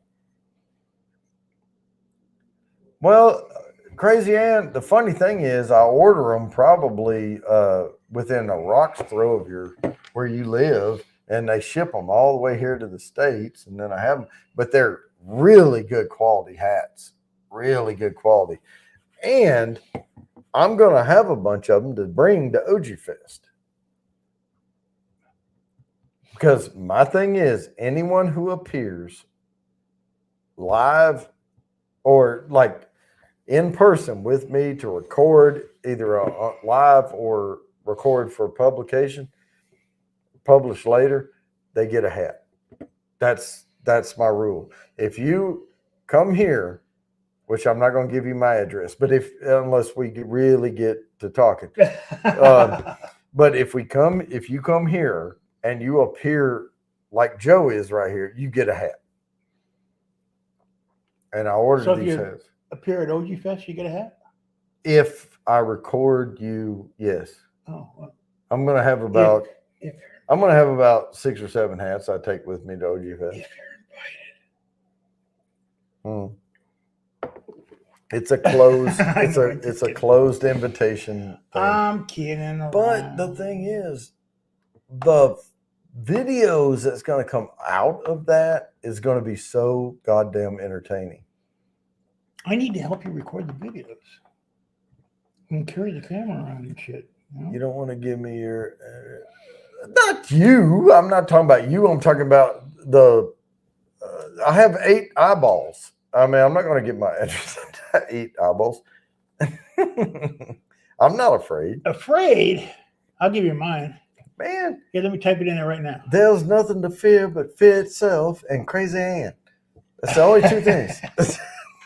No, Crazy Ann, the reason I can't give you mine is because the new channel that I'm starting, I might have some negative responses. Oh, yeah. He's going to be talking about gripey shit. And I'm not too sure I want to give my address out right yet. Well, and don't.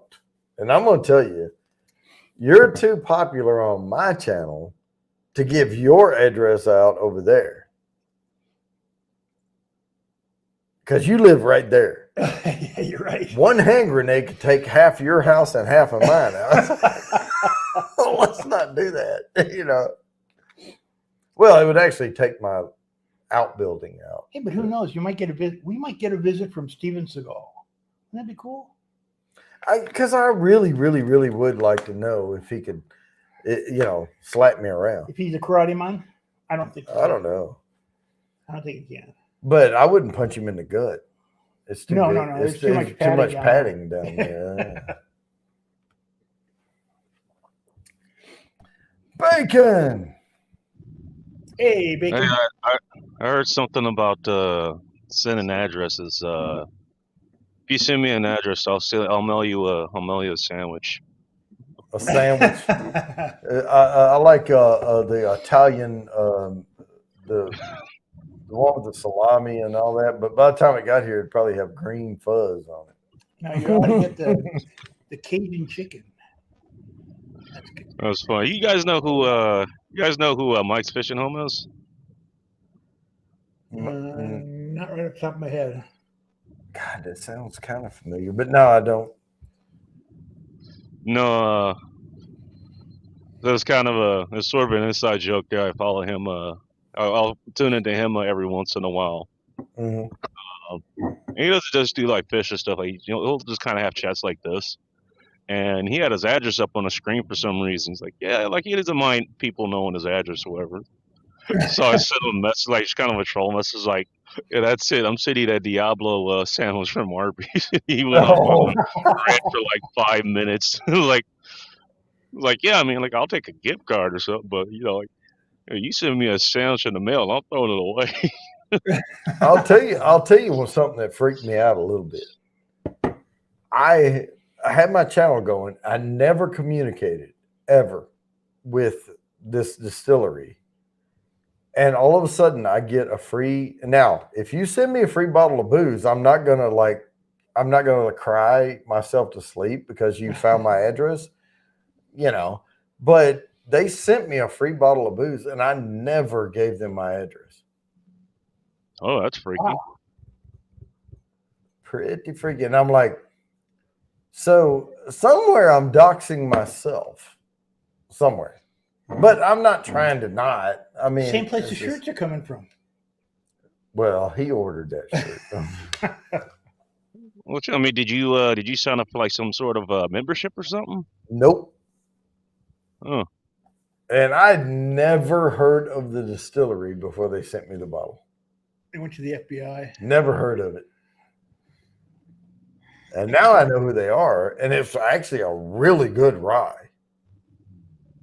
But yeah, they were out of Michigan or whatever. Okay, now well that rules out Old Humble. Oh no, and I gave Joe my address. Joe Breda from Old Humble. Yeah, we're chatting back and forth on email, but no, I mean I have his, but no, the Mammoth Woolly Rye and Mammoth Distillery. I mean, and all of a sudden I just get this box. My wife's like, "Hey, you got a box?" And I'm like, "I didn't order anything." And I opened it up and there's Mammoth Distillery and it's a woolly rye. And I'm like, holy shit. So I guess if they want, they can send you stuff. Huh. They just send it to you and leave like a letter or a survey or something like that. Nope, I didn't do shit. I'd never heard of them before. And that was that. Now, I do sign up for shit at work. Okay. And since I'm working from home, my work address is my home address.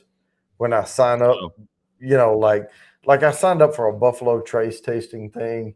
It was like 12 of us on panel. And we had like the ambassador from Buffalo Trace come on and he was talking about the different offerings and they sent us free bottles of stuff. And we got to go through the tasting and everything. And my boss always sends me all that shit because he knows I have a bourbon channel and he doesn't he drinks, but not like he's like, I don't even fucking care. Right. So anytime he gets stuff, he sends it to me and I sign up for it and then I get it. It may have been something like that. That could be, yeah. Yeah. Or somebody somebody you signed up with, man, gave them your info or they bought it or something. I don't know. Yeah, I could have.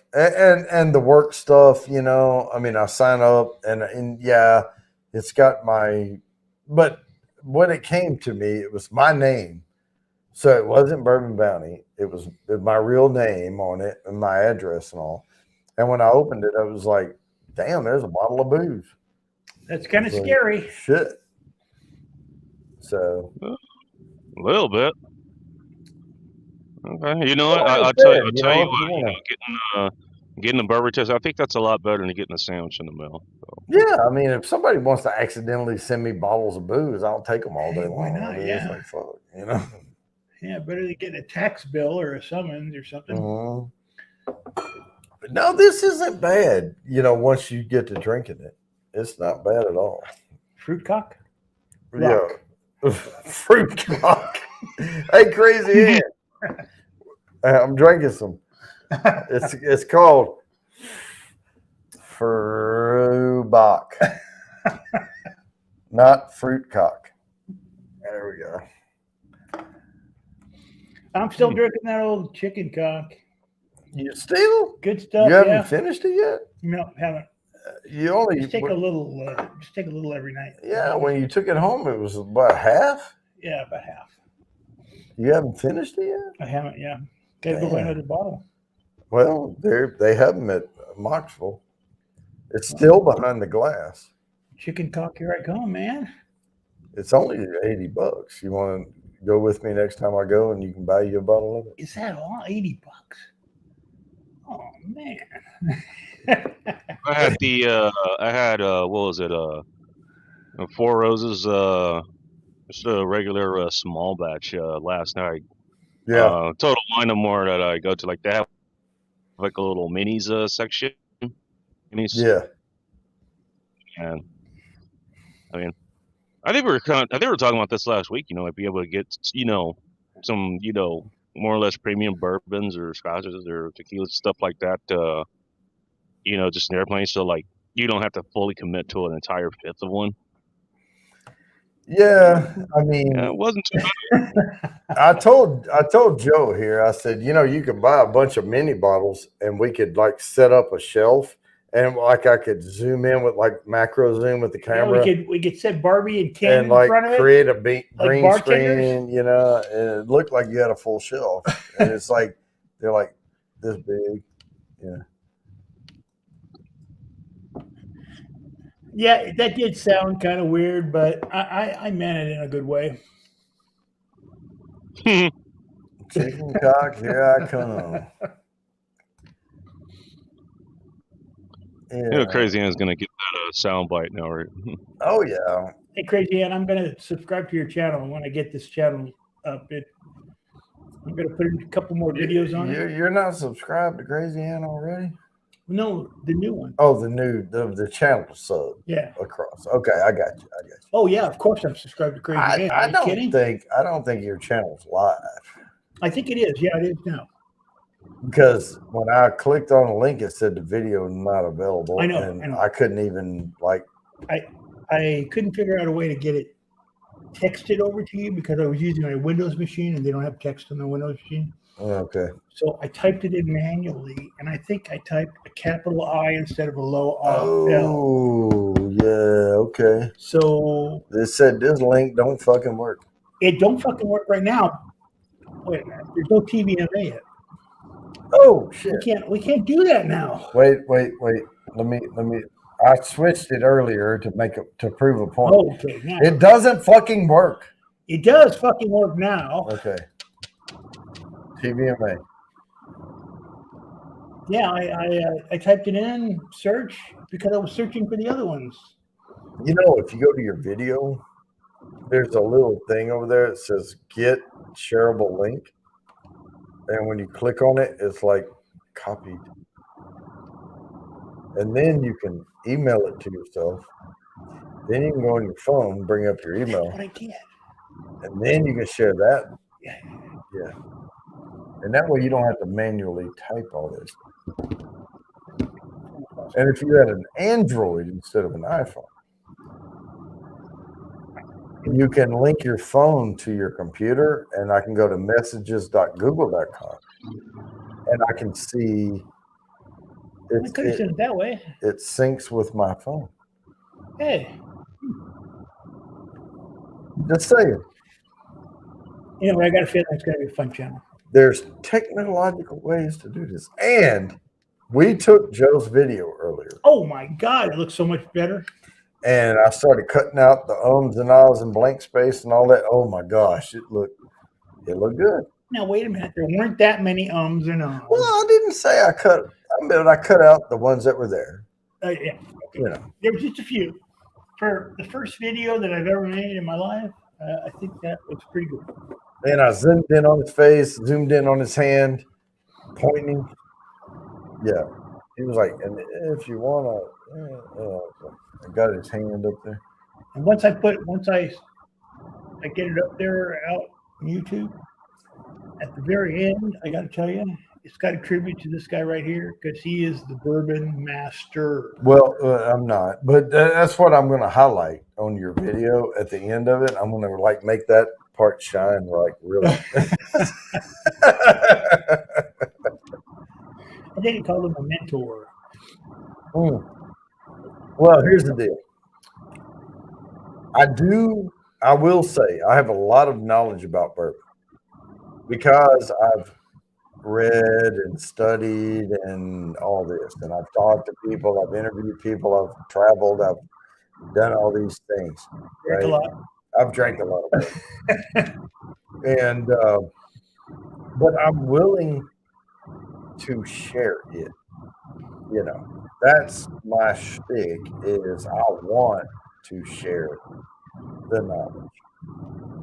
Bacon, are you in traffic? It looks like you're really intense on.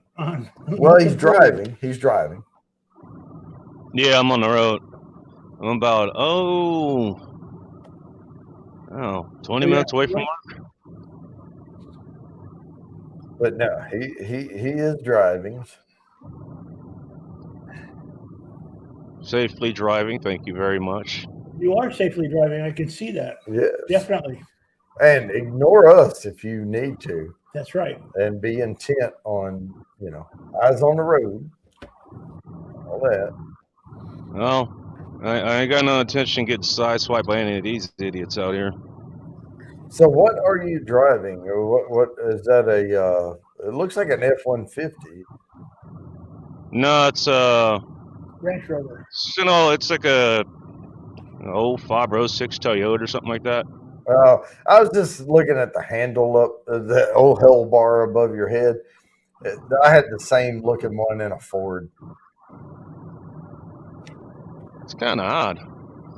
Actually, I never noticed that until now. Yeah. I mean, I don't know if that's there, for me to hang on to or anything. I mean, if I'm the one driving, I kind of need both hands on the wheel. Right. It's kind of weird, huh? Well, that's the one. If you have that's for everybody else to hold on.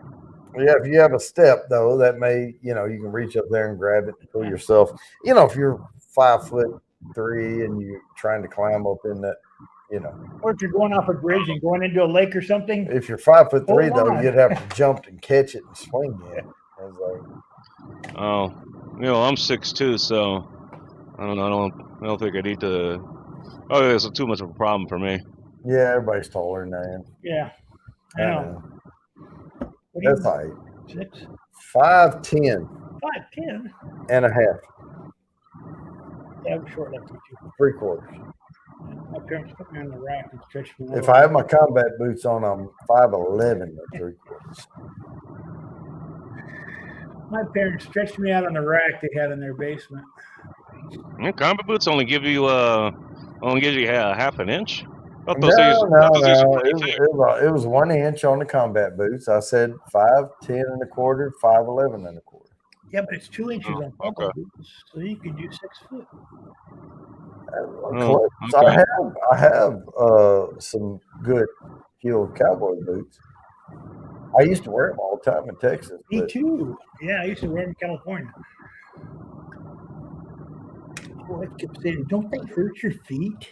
No, not good they're the ones. most comfortable shoes I've ever worn. Yeah, they're really comfortable if you get a good one. I mean, the inside of them, they have the insole, they have the cushion, they have everything you want.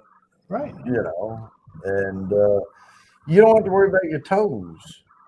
Oh, well, I guess if a car backed over your foot, it would hurt. But, not even that. But and your toes come out a little bit pointed. Yeah. But if you don't have and I will say this about steel toe boot. This guy was on a construction site one time and he had steel toe boots on because they had to, and it was like their thing. And something fell and it hit his boot. Oh my God, I can imagine. And it bent the steel down into his foot, and they had to surgically remove. They had to cut the boot apart, and they had to give him knock him out to get because it had pinched down into. Yeah, and it won't bend back. Yeah, you're right. Can't get anything in there to bend it back. No. Without destroying his toes. Put the jaws of life on there. I don't know about where you guys are. I think you said you're in North Carolina. I'm in Washington State. And you are? Seriously? Yeah. He's in cooler weather than we are. Yeah, definitely. Yeah, it's not too bad today. Something I noticed out here. I mean, I know I'm not the tallest or anything, but I was kind of used to being one of the taller people around, dude. Some of these dudes out here, man, I was like, where the hell did y'all come from? Yeah, why do you not have an NBA number? I mean, Yeah, right. Yeah. Hey, was that houseboat in Sleepless in Seattle? Is that really there, or was that on a soundstage somewhere? I don't even think. I think it was filmed in L.A. actually. Oh, it was? Yeah, they got some B-roll or something from. Yeah. I was wanting to movie that. Well, Star Wars was not actually filmed in space. I found that out like a couple of years ago. Yeah. Oh man! Oh God! You just destroyed What up, Star Blake? Wars for me. What up, Blake Hurst? He's telling me my dream of one day captaining a Corellian Corvette is it's not going to happen. Well, I don't know. It may. It depends on how young you are and how old you want to stay alive. At some point, I mean, that's what happens to people. We think we want to live like forever, and then at some point, you're like, I'm fucking tired. I give up. It's time to go, man. Let's just take me away. Like that famous quote from Professor Farnsworth that was a meme, like a few years ago. It was like, I don't want to be on this planet anymore. Yeah. I mean, I'm not there yet. I like that every day when I go into work. Yeah. I'm not quite there yet, but at some point, I can tell you, I'm gonna be like, fuck it. Yeah, I am. I'm there. Busted my ass for all these years. Can't retire till I'm 70. I am going to put on knee-high socks with cargo shorts, and I'm going to go to Italy. No, you're not. Fuck it. No, you're not. Cargo shorts. Is that the hot item in Italy? No. But I'm talking about the old guys who put on like the long socks with the shorts and the sandals. Yeah. And they go. Oh my They God. go to wherever and travel, and they just don't give one fuck. I don't judge, but I do. I mean, all their coins ran out. They had one fuck coins, and they are all gone. I still have a little pocket full. But shoot, honestly, I don't get that whole wearing socks or sandals. Maybe it's just me, but if I'm wearing sandals, I'm probably gonna be somewhere where like there's water, or sand or definitely, yeah. These guys wear forest or something like that.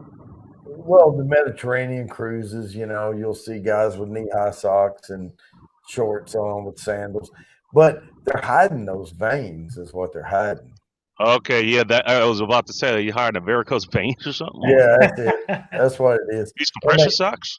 They're pressure socks, is what they are, and they wear them, and they come just below the knee, and then they wear the shorts. The cargo shorts that have like 30 pockets in them. And the fanny pack. And the fanny pack, yeah.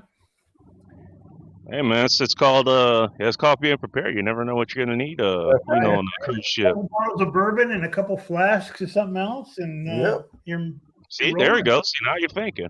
Right. I'm gonna have it all. I'm gonna be able to whoop out. I'll be able to spread my little wings from the back, and I'll have a full bar right here. Blake Hurst says he's from Georgia. He goes barefoot. Yeah. Well, you can do that until you have to put on the pressure socks, and then you know. I'll tell you what. There was one hike back in June Lake that me and my ex went on, and it wasn't really an official trail, so to speak. So it was pretty rough going through there, and we were going to there's this little spot like June Lake, the actual lake itself. It actually does have a beach. Like the water will actually, it goes south, I think. Like the water flow sort of goes south. So there actually is a beach there, but there's like another little area that's kind of like a beach, little small kind of getaway place. And if you don't have a boat, which you actually did use a boat to get to it one time, which is another story altogether. you have to hike through. You kind of have to bushwhack through there. And I had the bright idea to wear flip flops Oh. to get through there. Yeah, want to guess what happened? Yeah. Well, if you guess what the flip flops ended up breaking, you win a prize. Yeah. So y'all It remember happened about halfway there too. Ralphie May? Oh yeah. You Big remember fat guy? big fat guy? He died, Yeah. but Ralphie May was funny as hell, right? He was And he very did a weird. skit about flip flops, and he's like, "Dude, any guy who wears flip flops, you cannot rush into a building and save the baby from the burning building. I mean, you're just pretty much at the mercy of everyone around you if you have flip flops on." I mean, he did this whole skit on flip flops. It was like funny as hell. Yeah, but he couldn't rush into a building anyway. No, right? Well, unless the door burnt out and it was Or bigger. his pants were on fire. So. No, but he would embrace it because he was talking about he had a hot wife and he's like, she wanted to do a sex tape, so they put the camera up and it looked like he was fucking his sofa. It's like, you know. Man, surprise. He did have a hot wife. Have you ever seen it? No, I saw her in person because she came to the comedy club and RB was with me. I don't know if he's still on here, but RB and I, we went and we saw Ralphie May because, you know, it was He back. was funny, yeah. Oh my God, he was funny. His wife was there and she was talking about she went to get a Brazilian wax and they put the wax down one side and they ripped it off and it was so painful that she wouldn't let them do the other side. So she had a comb over because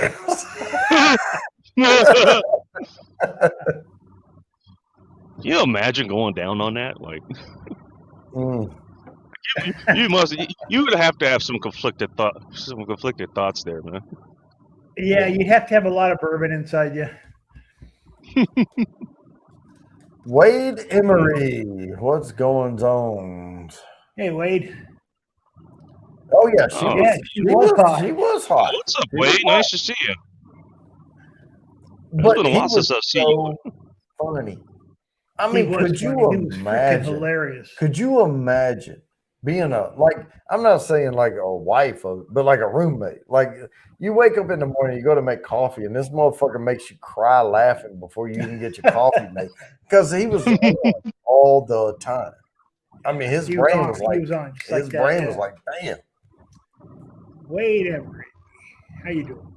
I think he's here from. me. He actually did cool. a 200 follower giveaway. And he actually was the winner of that. I sent him a cigar. Awesome. Well, you know what? I do a giveaway show every Thursday. Congratulations. But no, I mean, it's all about, hey, we're just trying to entertain. That's it. Right. Yes. We're here to have fun and entertain some folks. And hey, we're a place to crash right now. Yeah, I'm a place to crash right now. I think I might be heading out. You might be heading out. Well, if you head out, I'm going to slide over and center myself. Let's see. 2 beers and 1.5 of these. Oh my God, this was so bad. That was horrible. The one Carolina bourbon we had was bad. I gave him a bad Carolina bourbon and a good Carolina bourbon. There's such a thing as a bad bourbon? Yes. Yeah. Yes, there are 2 actually. Well, one of them was not a real bourbon. It was Trader Joe's. Trader Joe's. That was horrible. And we read a review on that said it was a 9 or something, or an 8. I don't know what they said. Or something. It was that was bourbon scale. I thought we should have checked the age of the person that was reviewing it before we trusted that. And we found out if they were 12. Yeah, that was not a good bourbon. No, not at all. Oh, I started recording something the other day where I talk real slow and I talk with like this accent and I speed it up a little bit. It sounds like a little kid. So I'm going to be interviewing myself as a kid and as me. So look for that coming out soon. That should be funny. I'm trying to keep it to like 1 minute so I can do a short. Yeah. That's going to take a lot of effort though. Yeah, but He's great at Premiere Pro. All right, well, Premiere Pro is like You if you dump a video into it, it doesn't do shit for you. You have to know, but you can do anything you can make it want. dance. Well, I made your look better. Wait till you see this video. You're gonna love it. What's up? Oh boy, somebody's in a hurry. Uh-oh. Not the fast. Yeah. Yeah, that's one reason I'm here. And that way I have something to distract me from all these idiots that I'm, these idiot commuters that are around me. Now, At least keeps my blood pressure down for another 5 points or so. There you go. Now, I'll continue to edit the video down. I'll get it like streaming all the way through, and then I'm gonna make a couple more tomorrow. and then I can't keep editing all your videos. Well, now I know how to do it. Right. I mean, yeah, it's. I have to edit my videos. Oh, man. I'm hurt. Now, if you want to pay me Can't edit my videos. $100 a month, I'll, $100 a month. Well, that'll give you 20 minutes of editing. How about 5 of those cigars we smoked last night? Well, okay, that's $10. What kind of cigars you like to smoke? I like we got some last Oliver. night. That was, what was it? Oh, that was Chilling Moose. Chili Muse. Chili. Chilling. Sorry. Chilling. Chili. No, Chillin'. Chilling Moose. Chillin' Moose. Chillin' Moose. I think I had that one. I think I had that one last week. That's a pretty good cigar for $2. Yeah, that one was too bad. It lasted quite a while too. I don't think. Yes. I think only had to light it once. All right, stick around for a minute. I gotta have to go to the restroom, but I'm actually going to take this off because I can't mute us because then you won't be able to talk. So I'm not going to piss on stream. So keep them entertained, Joe. Have fun. I will take the rest of his blood orange here since he's making me guard the place right now. Yeah, you guys were saying something about blood orange when I first tuned in. So yeah, we're it's the ale we're drinking. It's India Pale Ale called Blood Orange. Oh, blood orange IPA. Yeah. Oh, who's it by? Sugar Creek Brewing Company. Oh, Sugar Creek. I haven't heard of them. Oh yeah. Are they out where you guys are? I don't know. They don't have an address on here. Oh, but, man, that's odd. Freaking good stuff. Usually at least put the usually at least they put the the city of the state they're from.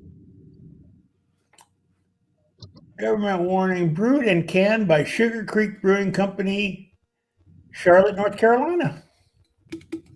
All right. I So forgot what I had last night. About an hour and a half away, and it is good stuff. All right, Sugar Creek blood. I mean, well, it's kind of hard to go wrong with blood orange. I think blood orange or mango or pineapple or something like that. Tropical stuff. Yeah, there's a blood orange bourbon too. Really? By Red Roses or something. Red Rose. I just remember seeing it. I saw something last night. I can't remember exactly who it was by, but it was something they were calling. They were calling it like cider, so I guess it was like kind of apple flavored. It was supposed to be some sort of bourbon. I take a closer look. It was like I thought it said 80 proof. Like kind of got excited for a second. Like 80 proof for $20. That's not too bad. Then I look closer. It actually says 30. It was like, how are you going to call something that's 15% bourbon? Like, what is this? Yeah, I mean, legally, bourbon has to be 80 proof. I don't know. Maybe it didn't say bourbon on it. I just looked. I was like, what kind of monster makes a 30 proof whiskey? Like, and sells it for $20. Yeah, it's I one got of the pregame rules. with that whole damn bottle, dude. Yeah, it's one of the rules. Like, it can't be distilled at higher than 160, can't be barreled at more than 125, and it can't be bottled at lower than 80. So those are the. Can only use clear, clean water in it. Well, That's proof down. that ain't That part is one of of it. the rules. No. Yeah, I don't know. 51 or more % corn. right. Has to be aged in unused charred oak barrels. Right. There's nothing about water in the law. Number 7. Number 7 has to be clean, unused water. Huh. Number 7. Number 7. I didn't know that about the upper limit. There's 7 rules for bourbon, right? I don't know about that. It has to be 51 or more % corn in the mash. The distillation 160, barreling 125. You know. Has to be clean, unused. 160. barrels. That's got to be. And has to be Can clean. you Well, imagine trying to taste it the has to bourbon be- that's 160 something? Clean, unused. That ought to be something else. Well, neutral spirits can go to over 160 proof, but that's your vodkas, tequilas, things like that. Your Everclears. Yeah. Anybody ever take a shot of Everclear? Oh yeah, yeah. How'd that go? Wow. I'm sure he does. Yeah, I'm going to support him by deleting that. Yeah. So show me about the water. Right. He's going to show me about the water. You keep talking. Okay. Vodka water? Well, they really don't talk about the water in the law. I'm talking about the actual law. Oh, what they use to dilute it to Yeah, they can like use vapor or whatever. Yeah. I mean, they can cut it down or. And when you see something that says uncut, they just don't add water to it. It's uncut is the same as. Must be a product of the USA. Yeah.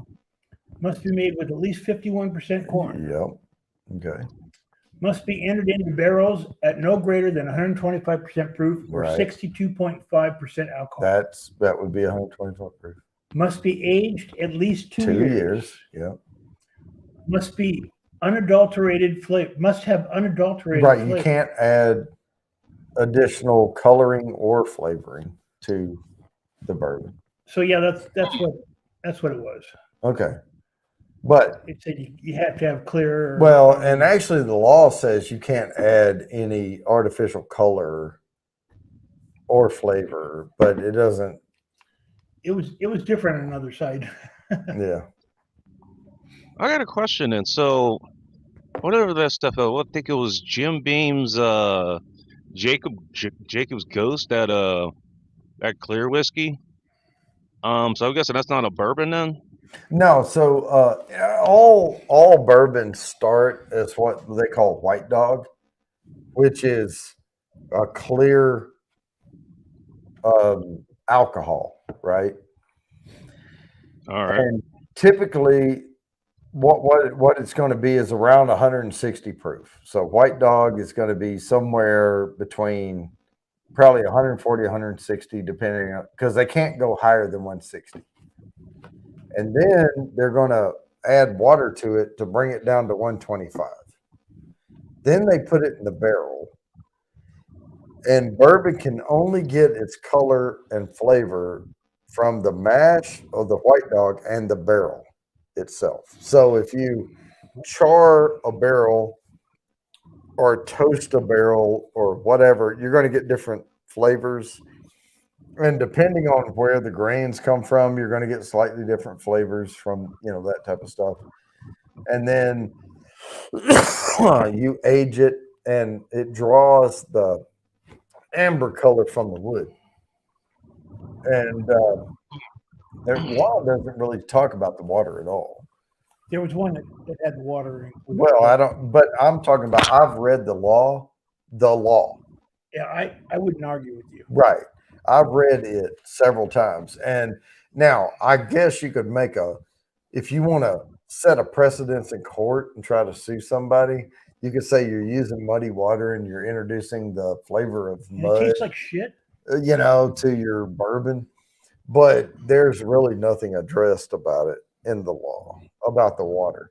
Now, there's a lot of, like Kentucky says, we have limestone water, and Colorado likes to talk about the Rocky Mountain runoff Oh and yeah. all this stuff, and our water's the best and all that. They're just talking about the cleanest, clearest water, That they can find. Yeah. Nice. Reminded me of New York, talking about. You ever have even people that show up there from New York? Well, Like here, they move down, yeah. New York? I mean, I know people from New York. Yeah. No, that's just one thing, like don't really have too many up here, at least as far as I know. Although I have seen some New York plates up here. But it's it's bad down in California. And I heard Florida too. Like they'll move to California and say, hey, you guys don't have no good pizza here. You don't have no bagels. And I asked some of the people that are from New York, and they talk about it's something about like the water that they use to make whatever. Yeah. Crock. Water is freaking water. Water is supposed to be H2O, right? And H2O, right. It's supposed to be colorless, flavorless, odorless. Muddyless. Whatever. Cumless, whatever, Cumless. Yeah, I always found that kind of. I always found that kind of. I was like, yeah, okay, that's what makes your pizza the best in the Univoice. Not universe, Univoice. Univoice.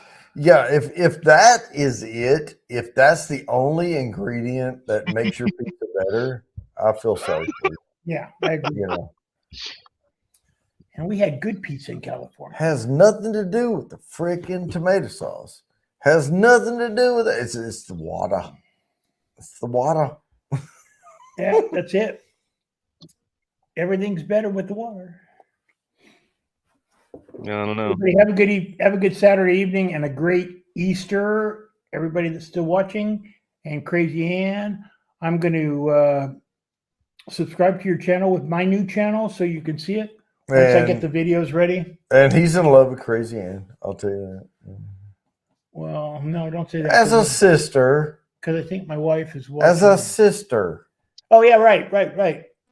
Crazy Ann. Family. I love you like a sister. There you go. Family. I'm talking about family. Gosh, man. Sibling like love there. Hey, how's it going? What's up? What's up?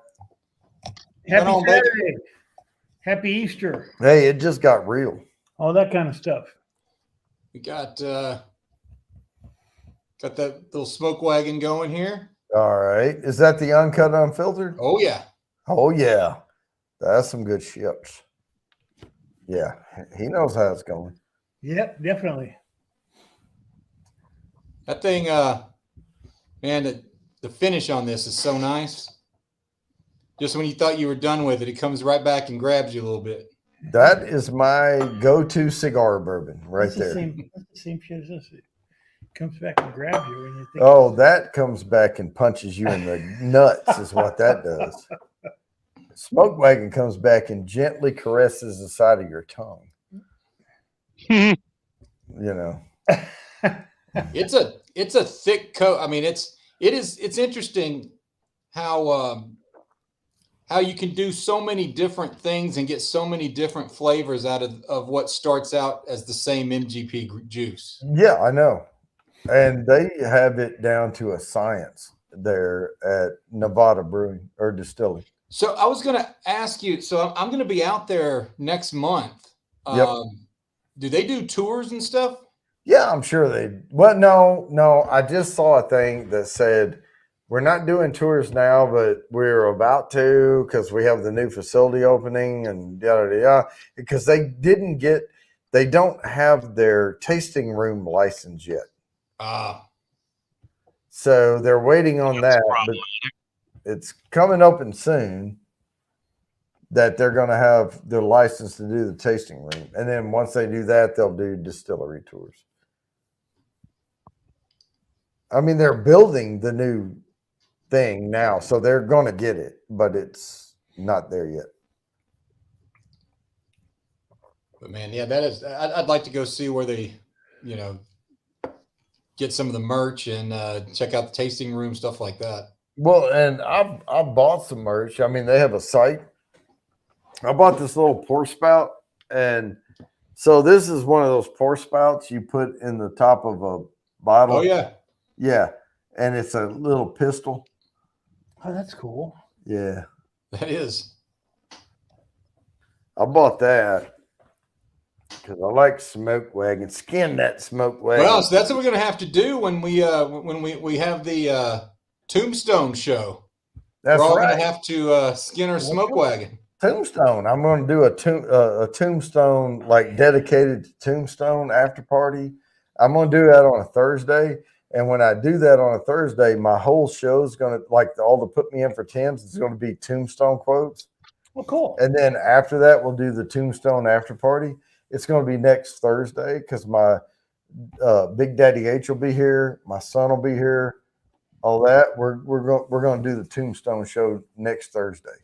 And we used to sit around and quote that show like that movie like a couple of idiots at work, man. Oh my God. Oh, hey, but I just have one quote. I have one movie quote. It's called Bill's Hooves. Hooves. Hooves. Well, that sounds a lot more fun than what I'm about to be dealing with tonight. They're having what's called a Sakura Kana out here. I can tell you right now, it's an absolute mess. Oh my gosh. Oh, tonight's gonna be fun. You remember that?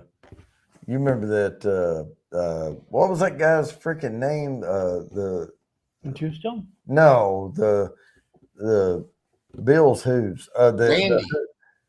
What's that? Randy?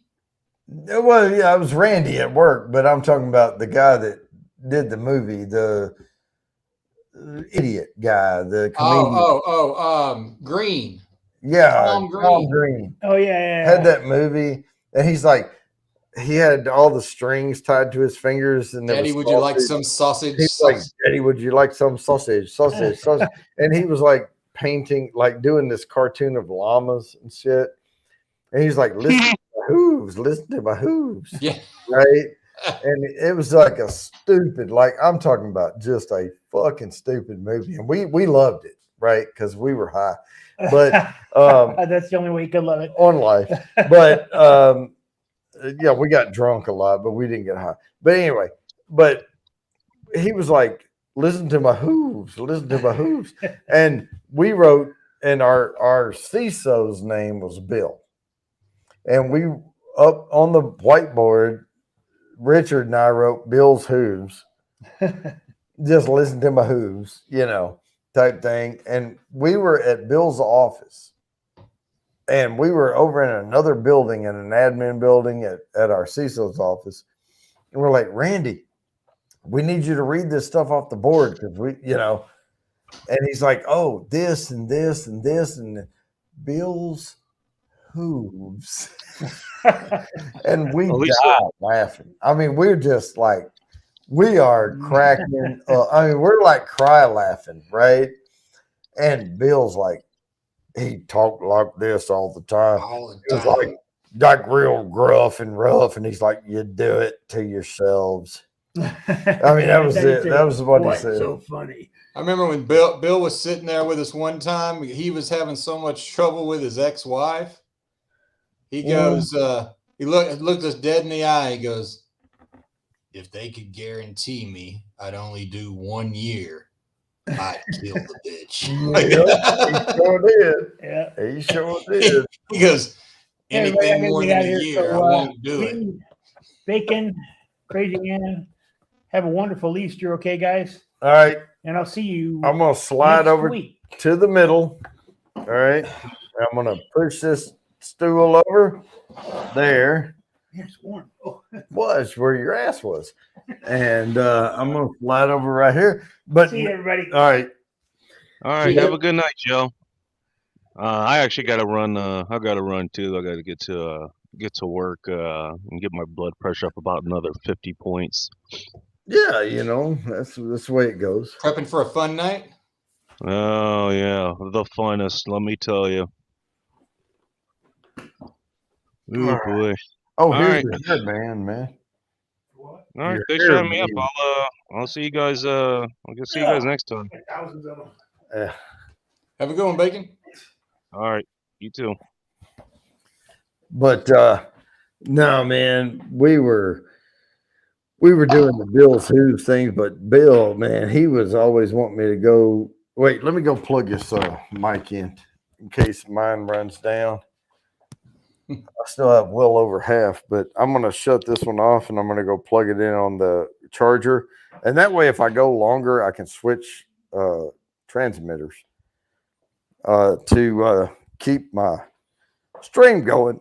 But these are supposed to last 8 hours. And before, when I read about it, it's like, oh yeah, they last 8 hours. I was like, well, hell, I'll never go more than 8 hours. Yeah, until you did. But I do. But I do. And now they'll run down eventually, but that one will charge up, and I can take that transmitter off, plug into it, turn it on, bam, I'm back. But no, Bill used to want to go to the gentlemen's clubs. See, I never went with him with that. A lot of that was either before I got there, Yeah, or it was on the side where I didn't get the invite. Right, it was on the side a lot. Yeah. He was pulling me under his wing, whatever. And I'm like, Bill, you got to pay me more. Yeah. I mean, I'm willing to sit here and watch these scaggledy hags come up and Yeah. do all this, but because we would go in the day, I'm talking about like 2 in the afternoon.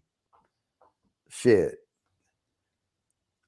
He thought it was attractive, and I'm like, well, yeah. What he wasn't good at though is if you're going to do that, you got to get some vendor to pay for it. yeah, he wasn't good at that. He did get that golf club, that Nike golf club. I remember that. And That's like a $400 golf club he had. And Danny tried to turn him in for it, for accepting gift. Oh, Danny. Yeah. He's probably still there. Danny with the bass boat. You know what? If he's still there, good for him. Because he was all about bass fishing in that damn fucking lake, whatever. Some of those people are still there, man. I'm crazy. sure they are. And we are just living life outside of all that shit. God, I couldn't imagine, dude. Mm-mm. I mean, there's some people that want to get you, gotcha. Yeah. I never was like that. I'm just like, well, maybe one person, but I finally remembered the guy, that dude's name. We were trying to come up with it that one night. Mm-hmm. And I finally, out in the middle of nowhere, just driving down the road, the name pops into my head. That Darren Goodspeed. Oh, yeah. I know who you're talking about. Wasn't that his name? It was Goodspeed was his last name. Yeah. And I don't know about Darren, but yeah, I remember Darren, and he made us go to those management coach sessions. Oh my God. Yeah. Man. But I mean, all of it. I mean, we even when you laugh at stuff, we still took most of those sessions we've gone through, even when we were sitting there like, oh, we got something out of it, You remember that one big session we sat in, and they told people they couldn't wear polo shirts that had company logos on them unless they were our company. Oh my God, let me tell this. Our CIO, Chief Information Officer, said, don't come to work with semen on your shirt. he said that in front of like, what was it, 1,200 people in an There was a auditorium? lot of people in that room, and me and you we put our heads down. Oh my God. I was just like, Yeah. and I could hear the snickering. And the more I heard the snickering, the more I wanted to laugh. And he was talking about Siemens. Siemens is a company, SEIMENS, right? Siemens is a medical manufacturing company that makes like radiology equipment and shit. And there were people coming to work with Siemens, like, because they would give free polo shirts away. But when he said, don't come to work with semen, and he said semen on your shirt, we about fucking lost it. And it was all I could do to just sit there like this. Dude, that's what we had to do. Just stick our heads down and just wait for it to pass. This is our chief information officer of a over $1 billion corporation, right? A company. Sitting up here talking about don't come to work with semen on your shirt. Oh my God. I was like, cheers. Yep. Like, we wanted to say something like, Lisa, they found you out. Yeah. Oh my God. Oh, Lisa. Yeah. Okay. Yeah. We didn't have to go there, but we did. Oh, what was her last name? It was, I don't know if I want to, it started with a K. Did it? Yeah. I only remember outdoor bathroom at the park. But Danny liked her. See, that surprised me because I wasn't convinced Danny liked girls, but yeah. Well, it was one of the contentious points between me and Danny, and that's why we didn't get along. But I didn't give a shit. Like, I wasn't like going for anything, right? I was just having fun because I was single. I was just like freaking having fun. And yeah, I didn't know she was like hooking up with him or anything. I know her name now. I just thought of it, and I'm not gonna say it out loud. Yeah. Yep. What do you think Bill's doing now? You think is he still alive? I have no idea. I have no freaking clue. I know Bill contacted me after, the big separation thing. And then he was like, hey, and I'm like, oh, Bill, man, what's going on? And blah, blah, blah, blah, blah, and all that. And he replied with this like big sales speech. Oh my God. He was working for some vendor, and he just replied back with like their script. And I'm like, we're revolutionizing the industry with our award-winning solutions that will bring synergy and efficiency to your department. Yeah. Wait, goddamn Bacon says, wait, I got to read this. Was about to say he must have seen a woman leaving the janitor's closet with the remains of a police. Yeah. I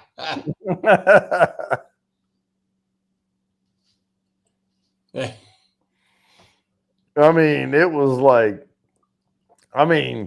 he was dead serious when he said that too. Oh man, and he was miserable because he hated doing that stuff. He practiced that at least once or twice before he got up on stage, like read through it. And the fact that he didn't get it is a testament to his religious values that was deeply ingrained. Probably not the right fit for that organization, but personally, he was actually a good guy. No, he was, but he was so like unlived. like he had never, like he didn't know that semen on your shirt could be misinterpreted. Like he honestly had no fucking clue. You know, that's almost a sheltered life. Yeah, it's like he got transported from like 1958. Yeah, right into like the early 2000s. Well, mid 2000s or Yeah. 2004, 2005. Yeah. Yeah. I mean, honestly, I could tell on his face he had no freaking clue that could be misinterpreted. Right. None. And to 98.7% of the people in the room, it was immediately interpreted wrong. Oh, yeah, because we're a bunch of junior high level maturity boys in there. We're gonna snicker at that stuff. God dang, and everybody in there was like, laugh at fart jokes. Oh my God. Everyone in there was trying not to laugh. Yep. Because he is a C-level fucking executive in this company. And everyone in there is trying, like, don't get fired, don't get fired. God damn it. Money, don't get fired, don't get fired.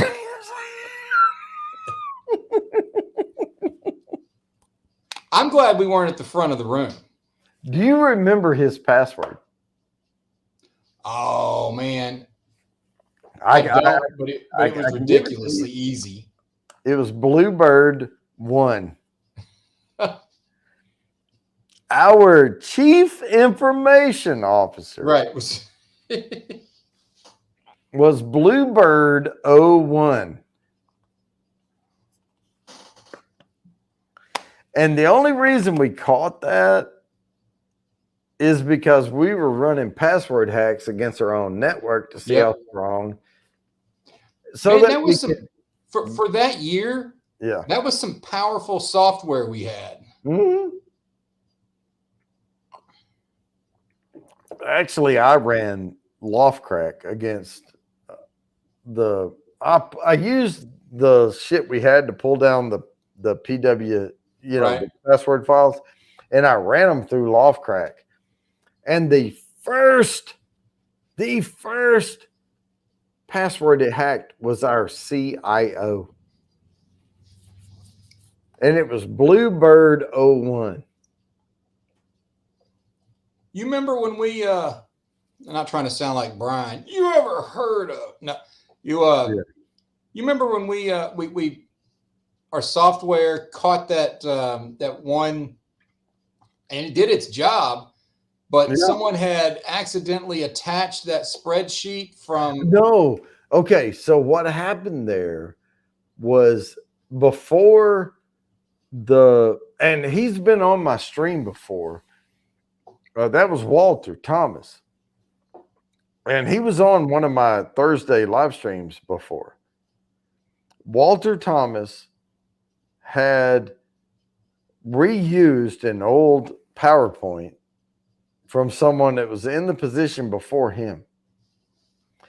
And what he has to do is send the PowerPoint to himself so he can put it on his own computer, take it to the firing range, because we had like commissioned officers that work for the hospital.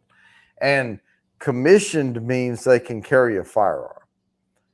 So we had like security guards, but we had commissioned officer security guards that could carry firearms, and all that. And so he had to offload that PowerPoint presentation to his local computer so he could take it to the firing range, and because there's no network connection out of there, and he could teach the class, put them through the class, take them to the range, do all that shit. So he just used her old, and it was a female, but he used her old PowerPoint that was in his position before him, and he enhanced it or did things, but he didn't see the file embedded in it. lady had taken a file of credit card numbers from a parking garage with like full pan, like the credit card number, the expiration date, the CVV, all that stuff, and put it in a PowerPoint file or an Excel file and embedded it behind a picture in a PowerPoint file. And Walter was about to get in big ass trouble, but I found out what, I dug down, did the investigation and got all the facts. And he was just recycling an old file. And I found the original date of the file, and he had no idea it was there. And he didn't. It took me and our senior analyst a while to find it. Then there was that other thing, and it caught had that spreadsheet that I think they were sending off unsecured, Unencrypted, unprotected, right? Yeah, to I guess our benefits company. No. Everyone's salary. I'm not talking about military. I'm talking about working for a healthcare, like a company. The commissioned officers in a civilian company can carry. Commissioned officers carry firearms, non-commissioned don't. So there's if non-commissioned are security staff, like with, I don't know, mace or a baton, but commissioned officers in the civilian world can carry guns. It has nothing to do with the military at all. I was way out of the military by then. All right. Anyway, go ahead. Yeah, they were sending that file that had everyone in the organization's salary. Oh my God. Yeah. Yeah. I've done hundreds of investigations. Hundreds of investigations over my career. And I'm a digital forensic investigator. That's one of my strong suits. I know how to maintain chain of custody. I know how to prove what you did online and all that. But don't worry, I'm not going to look up your Pornhub account or anything. I don't care. I don't have time for all that shit. But I can, and I would if it were going to bring harm or potential harm to the company. That's what I do. I go and scorch people who would hurt the company.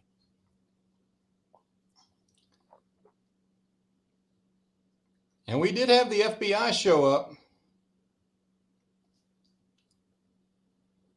Oh, yeah. No, we had IRS agents show up. We had FBI show up. We had all kind of shit. We've done joint investigations. Yeah. We had that embezzlement case. You remember that one? Oh, yeah. Yeah. And our tires got slashed, mine and Julian's, and they replaced our tires. And I had Pirelli Scorpions on my Lexus. You did. You legitimately did. And on that Lexus. At work, and all of a sudden they came back. And when I went out there, I had brand new Pirellis right on my car because they just replaced the tires with whatever I had on them. Yeah. Sorry, I just got to see. And then when I got to park in that executive spot, oh, that's right. Yeah. I parked there for like 3 or 4 months. That was a good 3 or 4 months. Yeah, because you had to make sure your car was where it could be seen. Yep. I was behind the cage, baby. Every time I pulled in there, I felt bad because I was like, I don't deserve this. Yeah. Man, we used to have some sweet little parking spots over there at that Bank One building. Oh, yeah. Oh, you remember, though, our boss that became our boss that was like, how about a big old cup of shut the fuck up? Yeah. Oh, man. Big old grin on his face. Yeah. How about a big old cup of shut the fuck up? And that became our boss. And we were like, oh, this dude's cool. Yeah. Oh, I remember. It wasn't Darren. It was Darwin. Oh, I know what you're talking about now. Yeah. Oh, and so if you had a vendetta against Al Gore and you wanted him dead, if you can put those two things together, you will get the last name of the the female we were talking about earlier. Yeah. Yeah, exactly. Yeah, I'll just leave it at that. That's right. Yeah. No, I mean, well, at the hospital, that's what I don't know. Well, no, I mean, that's pretty common in civvy term is a commissioned officer carries a weapon, a non-commissioned officer does not. A lethal weapon, a gun, discharged black power firearm. It's commissioned and non-commissioned. That's pretty much standard across big business if they have commissioned officers or not. Commissioned means they carry black powder firearm. I mean, I've seen it in more than, and I can't attest to that across the United States, but I've been in enough big companies to know I've seen that term used a lot. Man, you remember when we were over there at that our offices over there in the remote building? Yeah. And the something caused the HELOC system to go. Oh yeah, that was that fire suppression system. Yeah. Yeah. In the data center. I mean, it takes all the oxygen out of the room. Yep. If you go in, you die. You know. But yeah, the halon. Yeah, halon system. Yeah, halon and system. I remember we're just sitting in our offices and this thing goes nuts, and then and it looked like a snowball because the data center had windows all over it. And normally we could walk out of our office and we could see like server racks and all this stuff. And it was just white. Yep. White. And then John D, who I think he was the COO or the CFO at the time. Yeah. Just comes over there and sits in our office trying to ask us, trying to figure out what the hell happened to set it off. I'm like, fuck, I don't know. I've been in my office. Yeah.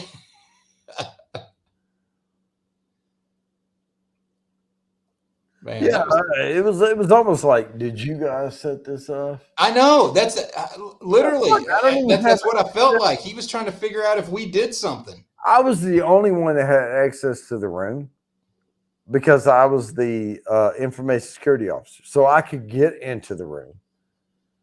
But I'm like, I haven't entered that room in 2 months. Yeah. The only time I ever go in there is if auditors show up and I take them in, I show them the floor pulls and I do, my little song and dog and pony dance as the information security officer. But no, I hadn't even been in there. I just remember all the crazy shit we would see right there by that ER. The ER for Parkland. Oh my God.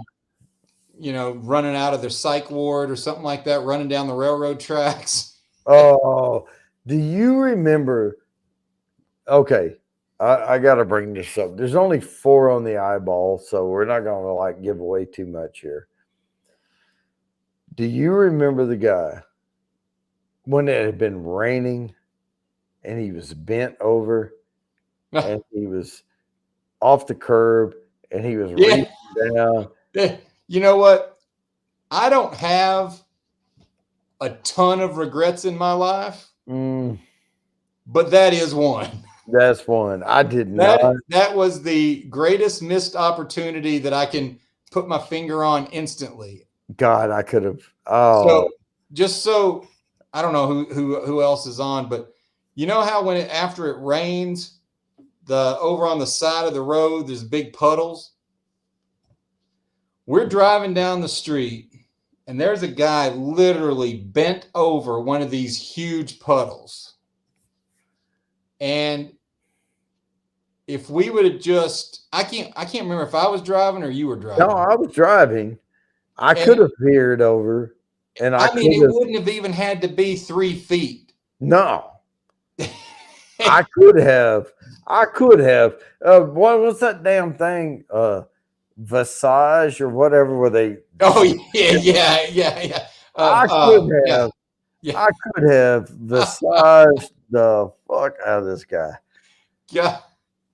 And for whatever reason, I didn't do it. Oh, it was a big putt. And the thing is, water would collect there every time it rained.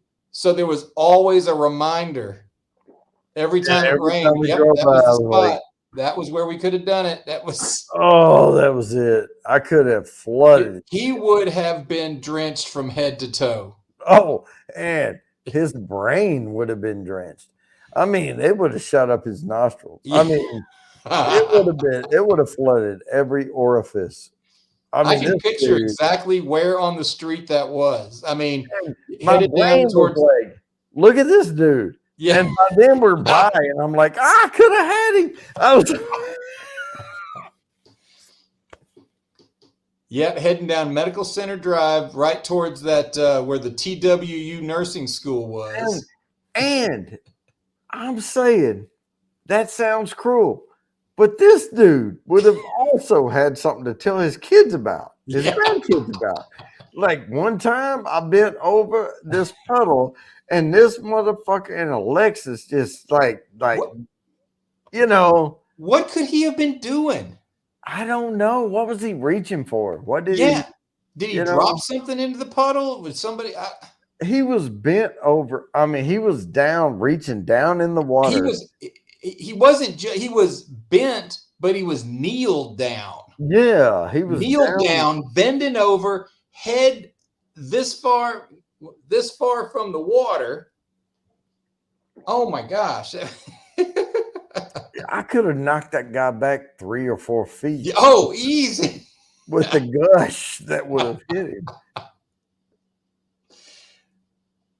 Yep, that was a missed opportunity, but my only regret from that is he didn't learn shit from that experience. He never would have come near a puddle again. You're right about that. Yeah. He would have been like, wait, before I try to pick my car keys up, let me look both ways. Yeah, exactly. Let me do it quick. Yeah. You remember you invented that term or you coined that term, hit it quick too. Mm-hmm. Well, that has something to do with what you look like today and what you're going to look like 2 months from now. There was some certain traits that, you needed to hit it quick. You got to hit it quick. if you see her scratching her face, but she doesn't have sores on it yet, hit it quick. Tore up from the floor up. Hit it quick because she's on meth now. It's going to start showing in about a month and a half. Got to hit quick. You said smell like feet too, right?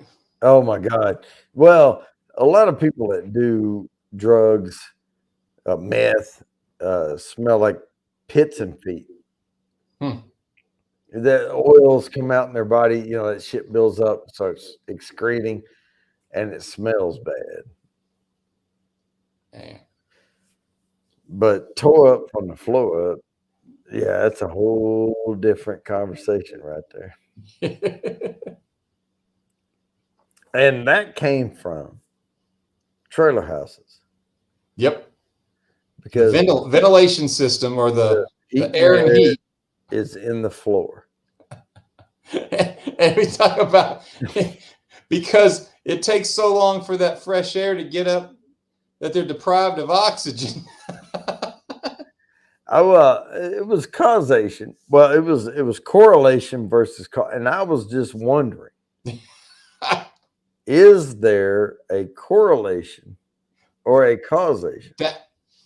Right? I did because you were trying to figure out why so many people that had that type of living arrangement in their background turned out to have the same personality characteristics. Well, okay, so you put it kindly. I was trying to figure out whether so many people with that arrangement had so many personality flaws, Yeah. right? Because they had the same type of flaws, the same type of personality. You gonna believe what you gonna believe. Yeah. And I was like, is that the cause of it? Yeah. Or is the cause causing them to live in that arrangement? I didn't know. I didn't know. I was bringing up a possible scientific study. A sociology case study that needed to be done. It still needs to be done. I mean, it kind of does. But I wasn't judging. I was just saying, hey, maybe this could be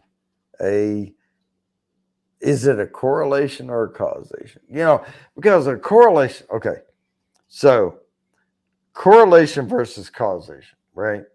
So if a correlation could be, hey, last year, Wisconsin produced X amount of cheese and the birth rate went up this much. Okay, right. that's a correlation, right? Right. So Wisconsin, because post-COVID, they started producing cheese again and they tried to ramp up their thing. But a lot of people have babies too. So is the correlate? It's just a correlation, right? It's like, well, okay, Wisconsin produced more cheese because COVID was lifted and people were fucking having babies because all they could do was fuck when, we had COVID lockdown, right? And now their babies are coming due, so they're all having babies. Now, a causation would be if Wisconsin produced a bunch of cheese and had like some kind of baby making pheromone in their cheese. That would be a causation, right? Cheese equals teen pregnancy and trashy women. Question mark, question mark. That's a double question mark. See, that's what we're doing. We're not trying to answer. No. We're not trying to answer your scientific questions, but we'll accept all of them. Oh, we got some more. We got some bacon. Yeah.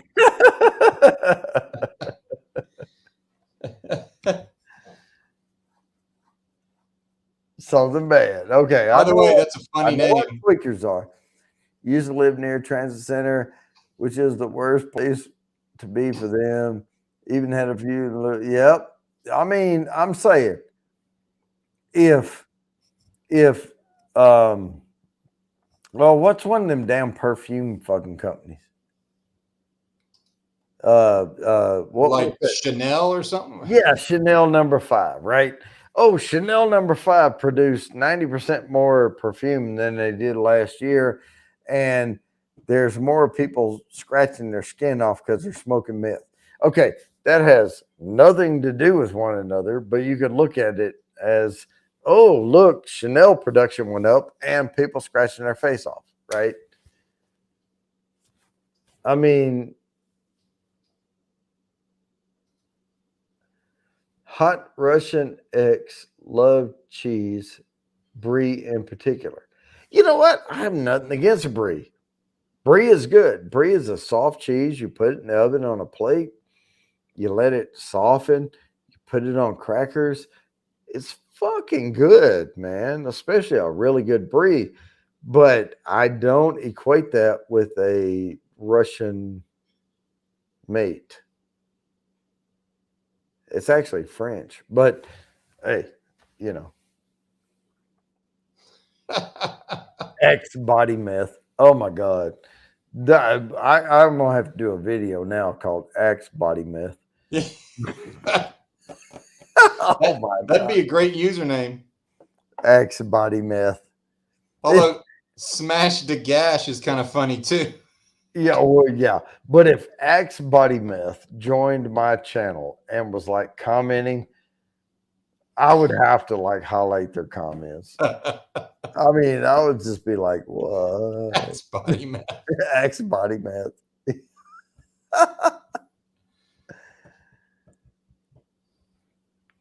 All right, man. I'm gonna put you in charge. I'll be right back. All right, mute.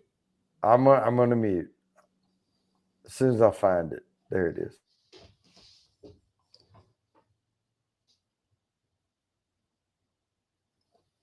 So Bacon, I know that you said you had to go work. What kind of work you do on a Saturday night?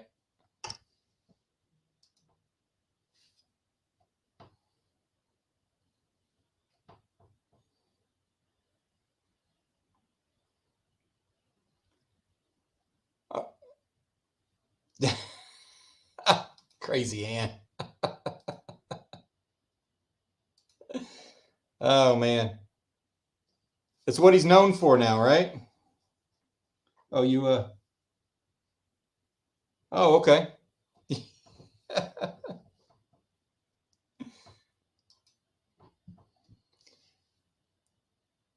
Man, I flip back over to YouTube when I'm on this sometimes, and I don't know if it's my system, but it lags so far behind. I just kind of refreshed it to get that going there.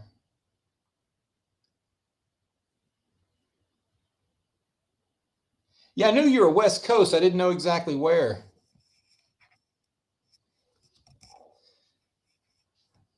I got some friends of mine that are sitting there watching that Coachella all weekend here on YouTube.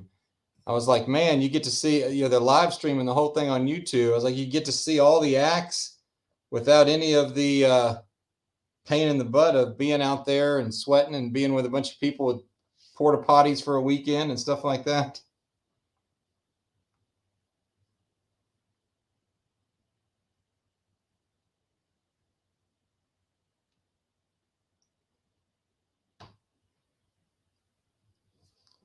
So, guy, I've been to Seattle, but I used to go there. I worked there, but that's showing my age. It was like, that was in 2000. I spent about 6 months straight working up there.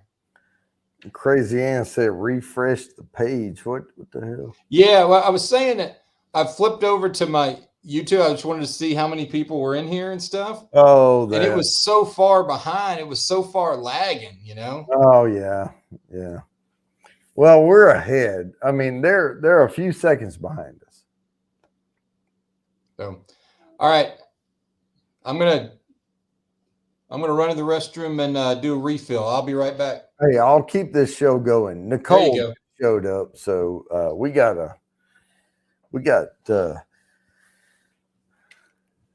Nicole in the house. So Radin Hisler. Did I say that correctly? Because I hope so, because love everybody that joins. Yeah, so Richard RB, okay. We go way back. We've worked together for years back in the day, and we've kept up with each other over the years. Good friend. Outside the military, it was after my time in the military. But he's a good guy. He's a mayor of the colony north of Dallas. So he actually has civic duties he has to do. And we try to keep it clean, relatively clean, but we won't keep it all the way clean. That's why we have TVMA up. But we won't go off the rails because, he's a elected official. We can't go way out there. But we'll go right to the edge. And we'll talk about what all these other frickers did wrong. When we were like jewels, we were like clean. But some of the junk we went through was when we were clawing our way up through the corporate ladder. And we had bosses that weren't the best in the world. Sometimes they were just ignorant, but thank you, Nicole. Thank you. Coachella in California. I don't know. Is Coachella in California? Yes. Yes. I said that because he did. Yes. Yeah.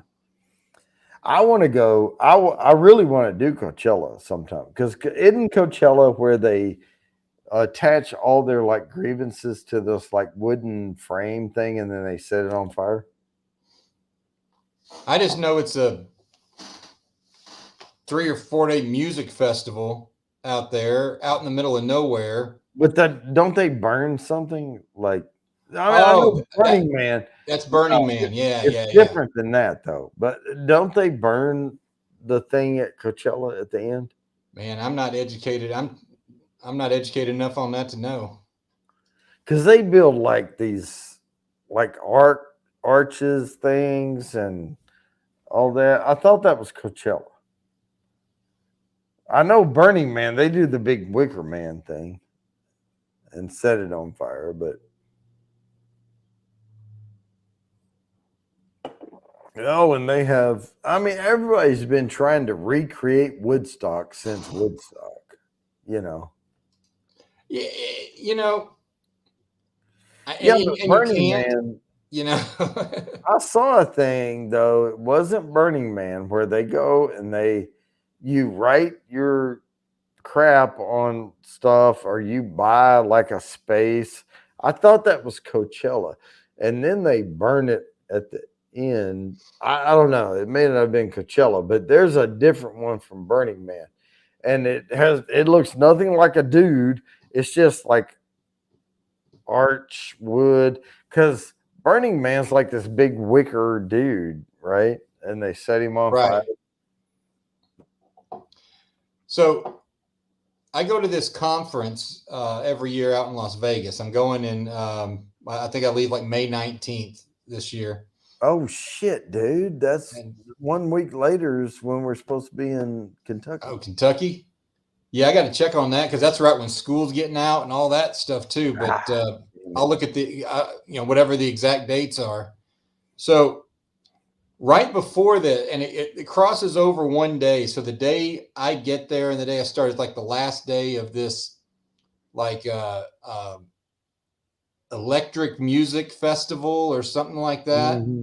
And man, there are some of and it's like 30, 40 minutes outside of Vegas, out in the middle of nowhere. Right now, they may do it at the racetrack out there. I think that's what they do. They do it at the racetrack. Mm-hmm. But man, that you want to talk about, you get a bunch of guys in town for the, for economic development and a bunch of shopping center developers. And then you've got all these people who are for the EMF festival. They call it the Daisy something EMF festival. That's a weird kind of cross congruency when you're checking into the hotels and, people walking look like they've been acid tripping for 3 days because probably they have. But, speaking of, do you remember DC and the guys from the Union? Oh yeah. Yeah, and they were out there like smoking big fat dubs. And this is back when it was like totally illegal. Like everywhere it was illegal. Like nowadays, you talking about people smoking marijuana. It's like whatever. Back then this was like a cardinal fucking crime, And these dudes were smoking fat ass dudes. Oh, and do you remember Foghorn Leghorn? Boy, I say boy. You got style. You got to smile at her. You got to wink at her. That's what he said. You got to wink at him. Yeah, got a wink at. You got to wink at him. Yeah, this dude. Yeah, man, we've had some good times, dude. Yeah, that was so. Yeah, we went to some places that we made fun. Yeah. Oh yeah, yeah. I mean, Boston was fun. Baltimore doesn't have to be fun, but we had fun there, and I ate by. And, yeah, the power plant in Baltimore, Inner Harbor, that was I ate by. And then DC is where we shared a dessert, which wasn't one of our finest moments. But... No, it was not. And we had to convince everyone, including ourselves, we weren't together. But no, but in Boston, the Italian restaurant with the garlic, where they cut the whole head of garlic, and they had oh my God, that was good. And was that the legal seafood place? Well, no, it was an Italian restaurant. And remember, that's right. The female, she was the owner. Yep. The skinny chick, and she was like, we were the only ones in there because it was early, and she treated us like we were royalty or something. And it was like, it was funny. So that was kind of during the time where, we go on the road. It's about the only time you'd eat dinner, because you would do like one meal a day, and it'd be one meal. That's all I've had today. One meal. I ate at about 10:45 this morning. That's it. Yeah. But I ate a big meal. I had a ribeye steak with, I actually was showing one of my youngest how to like a several course meal. So I had this like butter poached salmon with like this little salad, like spinach greens. And I was like, look, this is course one. And then we had a clam chowder that was freaking awesome. I mean, I bought like clams and I made a clam chowder. Oh, nice. And then I did the steak, and we had like a 4-course thing, And I was like, look, if you have a 7-course meal, all of this stuff just shrinks down. You just have like little bit all the way through. Now I'm doing these a little bigger because we're having only 4-course. You're right. And I was teaching him, what to expect, when you do that. And I was doing everything from scratch, and I was hooking up my own, salad dressing from, different ingredients and all that. And he loved it, but he ate more than I did. Wow. And probably ate dinner tonight. He probably did. And the rest of my steak's still in there, and that. It may not be when you get back up there. It may not be. I don't know. But I was kind of thinking if I'm up 2 more hours, I may go in there and chew on that ribeye, but it may not be there anymore. Yeah. But it was perfect medium rare. I mean, it was like I spoiled all my kids because we can't really go to a steakhouse anymore because they're like, yeah, you make it better. But here's the thing though. When you go to a steakhouse, they're cooking 150 plates, whatever. I'm cooking 4 plates of food. I can put all of the care and love and everything, all the attention into these 4 plates of food. If I had to do that for like, hopefully, if I were running a restaurant, 700 or 800 people, I can't put that much care into every fucking plate. No, especially when you got people like, come on, hurry up, come on, they're waiting. Hurry up, I got shit to do.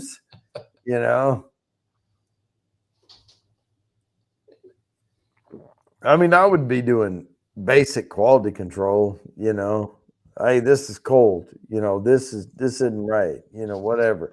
Like Chef Ramsay at the pass or whatever. But no, I can't promise everybody's going to get the star treatment. But when I do it at home, I can, I hear a lot of people talking about like, man, I'd love to start my own restaurant or own my own restaurant.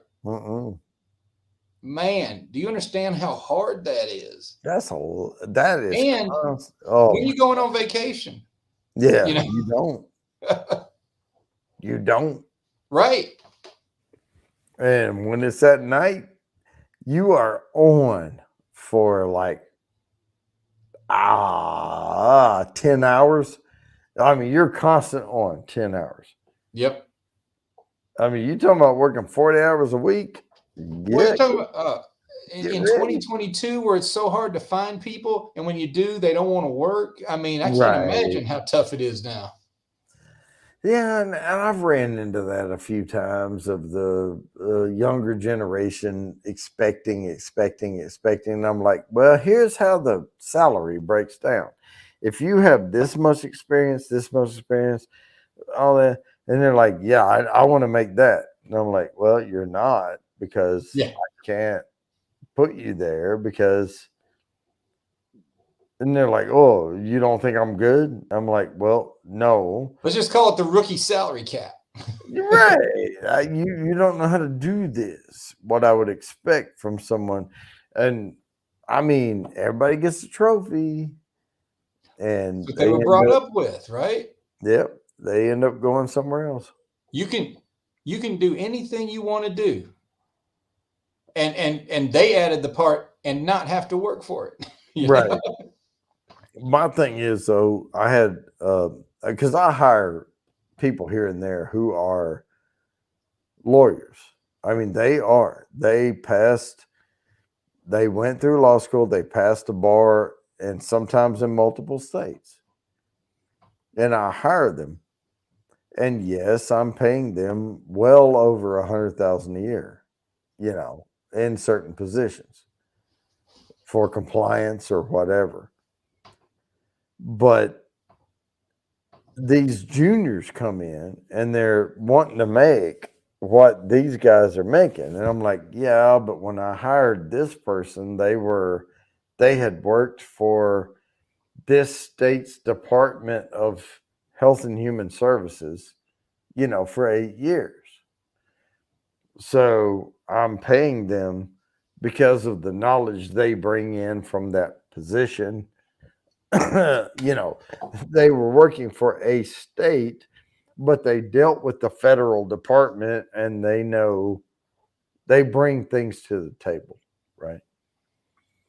And this one young lawyer told me, she says, well, I have to pay back my student loans.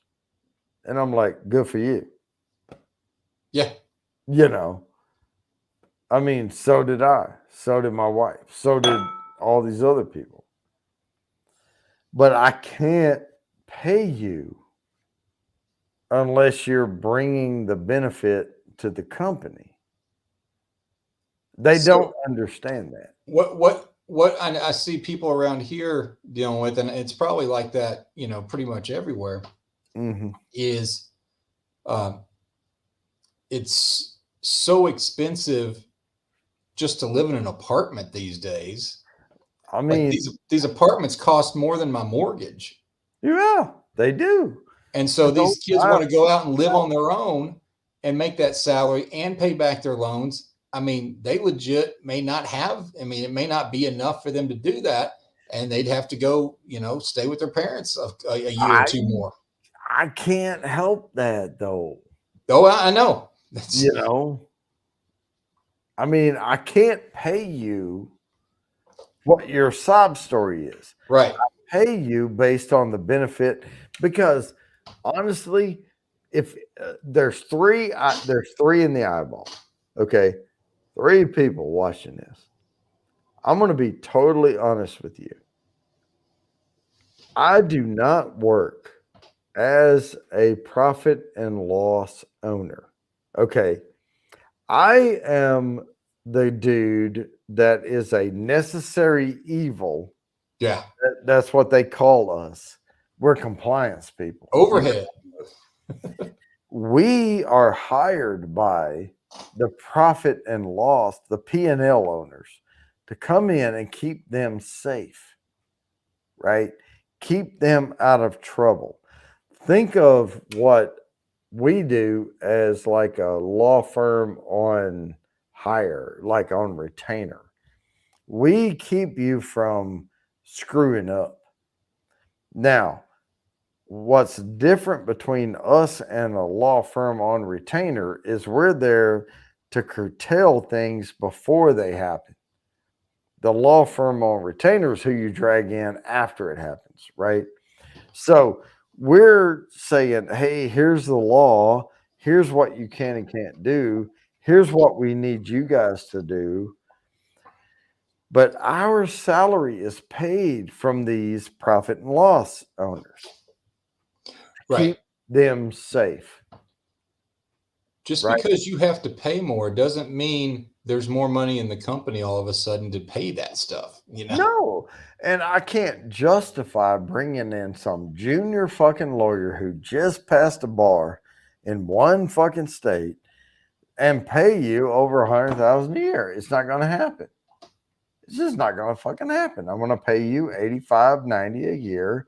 And if you want to use me as a stepping stone to get some experience, fine. But I'm not here to pay back your student loans. I'm here to do my job for this multi-billion-dollar company and keep my costs down. Right. And that's when they say, well, I guess that's the reason you didn't accept the position. Well, okay, fine. Go work for somebody else then. And I have nothing against attorneys. I have nothing against lawyer, whatever. But when you graduate law school and pass the bar, you have this huge 2 mile wide, 1 inch deep knowledge of everything. And what I'm paying for is a deep knowledge of something. That's right. Yeah. There's a big difference. Right. The Chad doesn't hit you up for big raises, does he? Better not. Yeah. Ain't gonna happen. No, well, and I can tell you he is compensated fairly. Hey, he's making enough to go to WrestleMania. That's all I know. He's compensated fairly. Now, it depends. What's up, Robert Strickland? It depends on what your expectations are, right? I'm not here to pay back your student loans. You got to do that on your own. Now, if you bring something to the table, I'll offer you a job, and I expect a lot, and it's going to be 40 hours at least a week. And if you're efficient, you can impress me with that, and you're going to be compensated very well. But I'm not going to overcompensate you because you have a student loan. That has no bearing on this company or your experience. That's when you tell them the story about, well, you do know I fired someone on their before they got out of orientation. Boy, I did, didn't I? What am I going to do, Joe? Yeah. He didn't even know my name. Man, he couldn't sit through the classes, man. Hmm. I don't even know if he made it through. So that was like a day and a half orientation, I think. Because he didn't even make it to the part of the orientation that you and I went and taught. No. I think we were day 2. So Robert Strickland says, hit it Lucky Thursday, stop by the jug to pick up a bottle of rare breed. Okay. Yeah. Got to the counter and there were several bottles of Buffalo Trace and Eagle Rare. Got one of each. Man. Awesome, dude. Hey, anytime, because you can go back anytime and get the rare breed. Yeah. Right. But, and don't overpay for them. Buffalo Trace should be about $36. Eagle Rare should be about $48. Yeah. It could be a little more or less. I've never in my life seen Eagle Rare on a shelf in Texas. Really? Well, Eagle Rare is never on the shelf. you know what? I've say bought that here. I say that here, but every time I walk in to some of these stores, they're like, "Hey, I got something in the back for you, bourbon." That's where it is. Yeah, that's And where it they'll is. bring It's it never out. on the shelf. That's how I've gotten. Right. That's Yeah. how I get it too. And There's a place near me. They will get occasionally. They will get a case or two of Buffalo Trace, and I've seen that sitting out, and I've gotten that, and I've still got one unopened Eagle right Rare, here. Eagle Rare for 67. It's a little bit high, but if you can't get it, 67 is a little high. I think it should be more like $50. But $17 to get something you could not get otherwise. Yeah, I'm kind of, but this is where I fall off the rails because I'm like, I don't want to encourage Buffalo Trace to keep doing this shit because they shouldn't be charging $67 for Eagle Rare. So is it them, or No, is it's not. is it the retailer that's marking it up? Like they It's can't them. do that where you are, but they can do it everywhere else. Buffalo Trace could flood the market more with Eagle Rare. They're getting there, but they should not be charging $67. Now, I would pay. Nah, I don't know. I have 3 bottles of Eagle Rare, so I can't say I would pay $67, but I would pay 50 because I paid 40 something for it. But when I was in Tennessee, you did something wrong. I'm not saying that. I'm not saying you overpaid. I'm just saying as where I can get it, and it's not that often, but I buy it every chance I get. It's about $42 tax and all. So paying $30 more burns my hide. But I saw it on the shelf in Tennessee, and I think it was 51 plus tax or something like that. I think it was 51, but it was such a, I mean, I couldn't believe it because they had like 7 or 8 bottles all lined up on the shelf, and I'd never seen that before. Yeah. But you can get Blanton's in Texas. Yeah, that's overpriced too. Well, and they throw shit around. And I mean, the allocated bourbon, they're using that as a tool to charge more in certain areas. Yep. And they could saturate the market. They could. And they don't. They choose not to.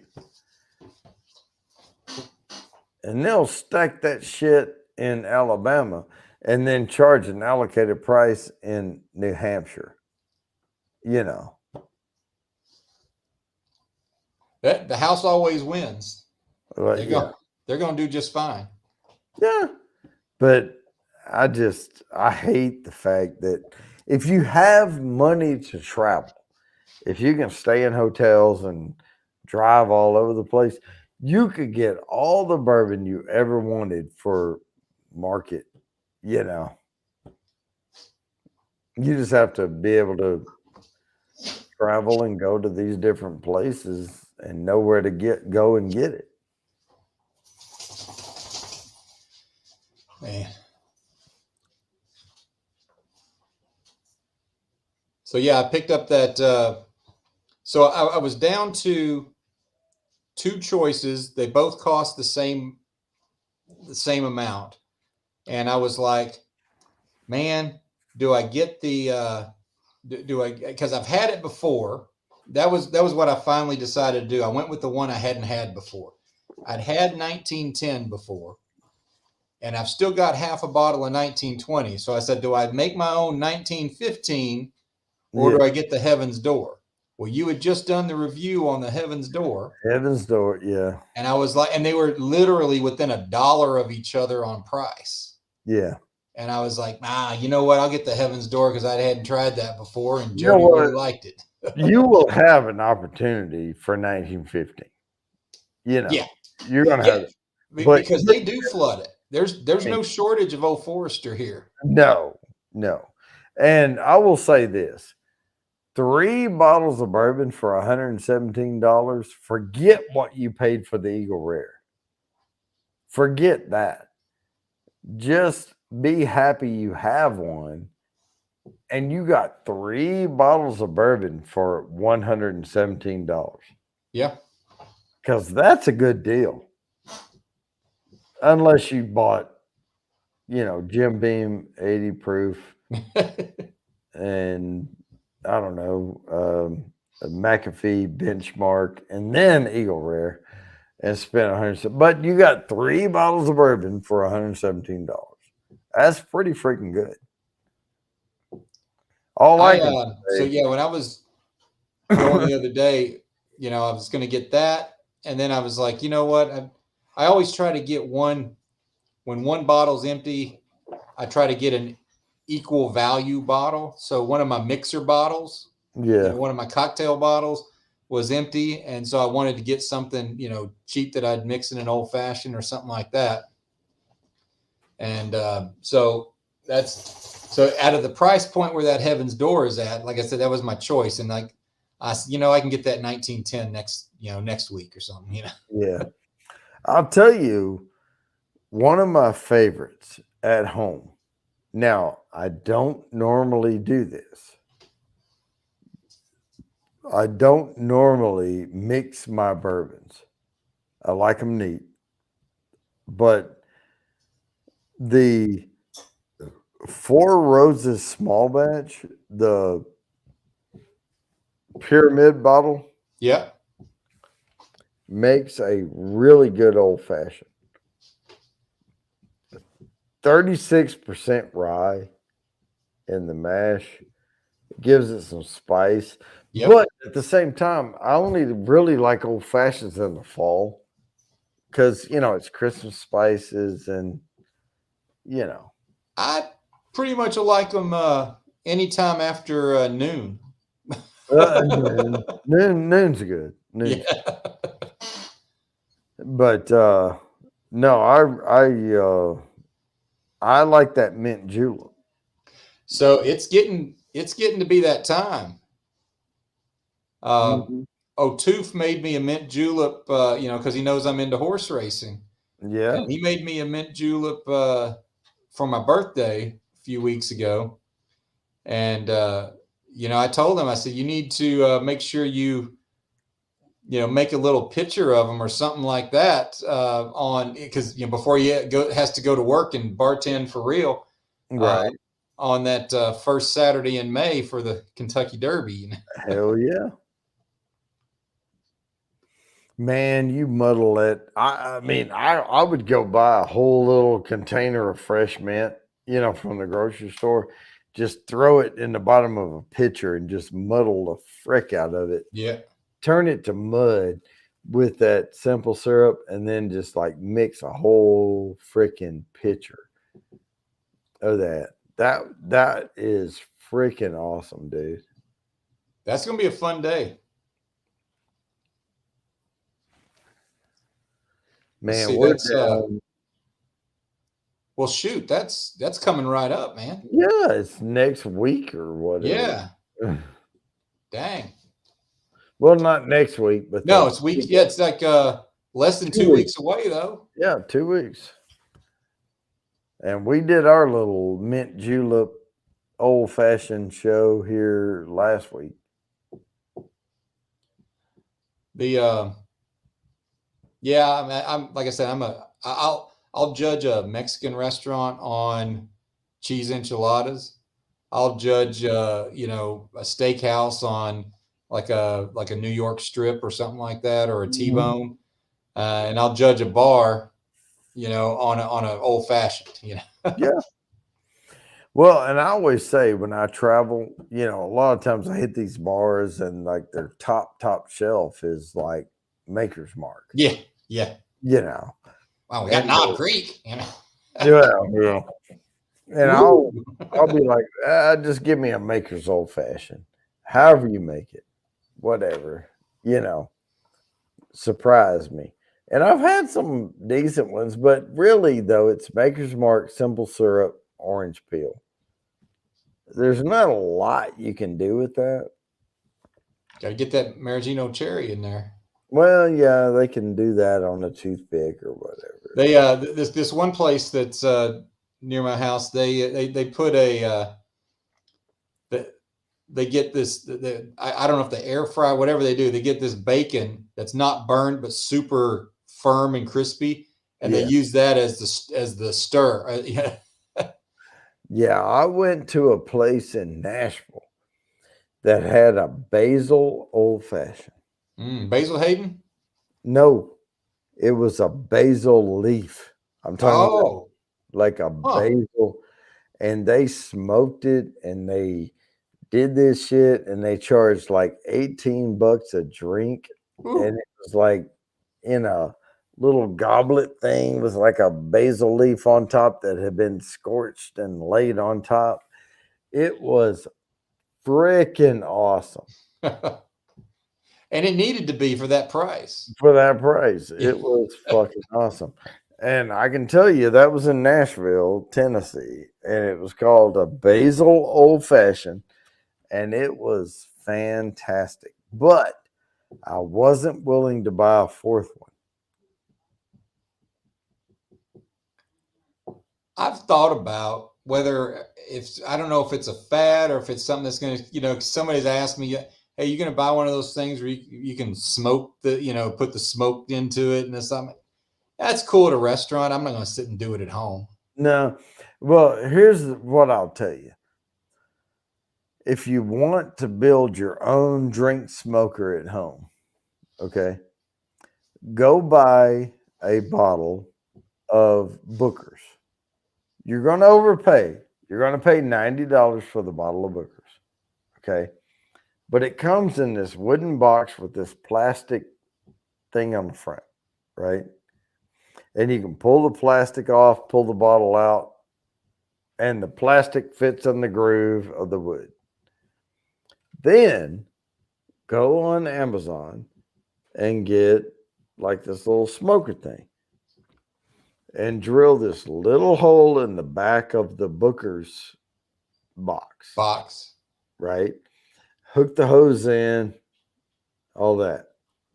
Then you can take a glass of whatever. You can slide the plastic up, set the glass in, light your smoker, let it smoke on the inside. Right. Then lift the little plastic thing up, grab your glass out, kill the smoker, whatever.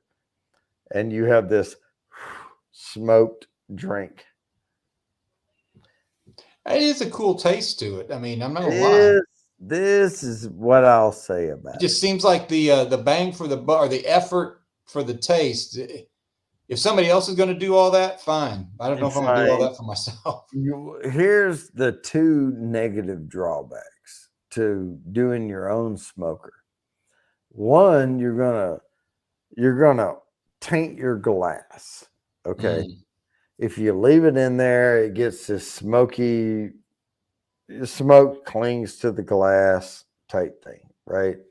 You're gonna have to scrub the fuck out of it to clean it. The other thing is smoke does not penetrate liquid. It does not penetrate liquid.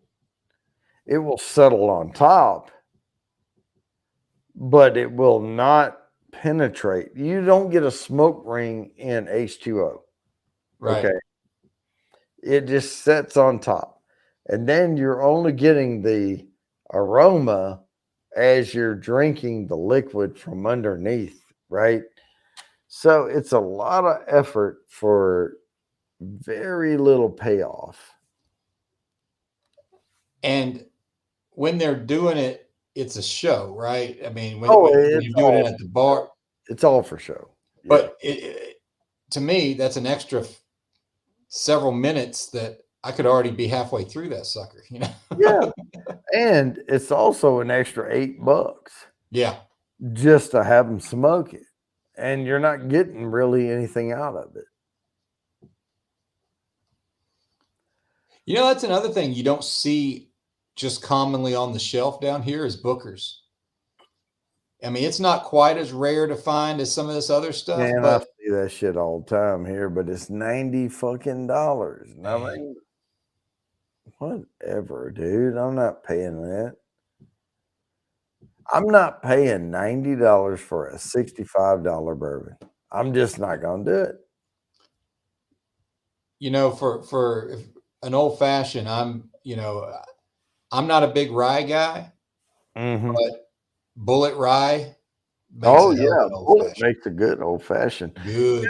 You know, you're putting simple syrup in it. You're doing all the shit, and you're not really tasting the bourbon. When I do it here, I make my own simple syrup. I literally mix it myself. Yeah, I don't just buy half sugar water. Yep. You know, but if I'm going to make several of them, then I'll get a mix or do it ahead of time. I have a simple syrup. I paid $3 and something, and I could have made that for a quarter. Yeah. Put half and half, sugar, water. The difference is they put like shit in there that keeps mold from growing. Right. They have preservatives in their little drink mix, and I can keep it in the fridge longer. Because when I you had to mess with those sugar ants. a week later, I've got green fuzz. Yep. Man, when you mentioned the fridge, I'd forgotten. I've still got that bourbon cream sitting out there in the fridge. Me too. I have it sitting right in the fridge. I may have to go grab some of that. That's some good shit, man. It is. Makes me not want to. I mean, makes me not want to get Bailey's anymore, man. Oh, I know, man. That damn. If you can get your hands on Buffalo Trace bourbon cream, we have one eyeball right now. Pretty much, you and I are just talking to ourselves. Yeah. Well, that's what I got. I got the actual. I got the one you reviewed. Yeah, the bourbon cream, the Buffalo Trace. Yep. Mm. Yeah, I know Sam. I think Samantha Lee is live. Let me look at something right quick. Let me see what's going on because I'm playing disc golf in the morning, so I'm not sitting up here all Easter disc golf. Yeah, I'm playing golf with discs. Yeah, so we're live and Sam's live. We have one person watching. Sam has 19. Well, you want to jump over there? Yeah, I mean Samantha Lee. Let me Well, you know my kryptonite there, man. If that. Well, hang on. Let me mute this. I think I was home for something medical. Let me mute So this. like all I Well, had to God, do. where's the fucking mute? Game. I couldn't do anything else. There it is. God damn. I was trying to mute. I'm going to grab the link. Copy. And come back over here. I'll paste it in. I'll give up.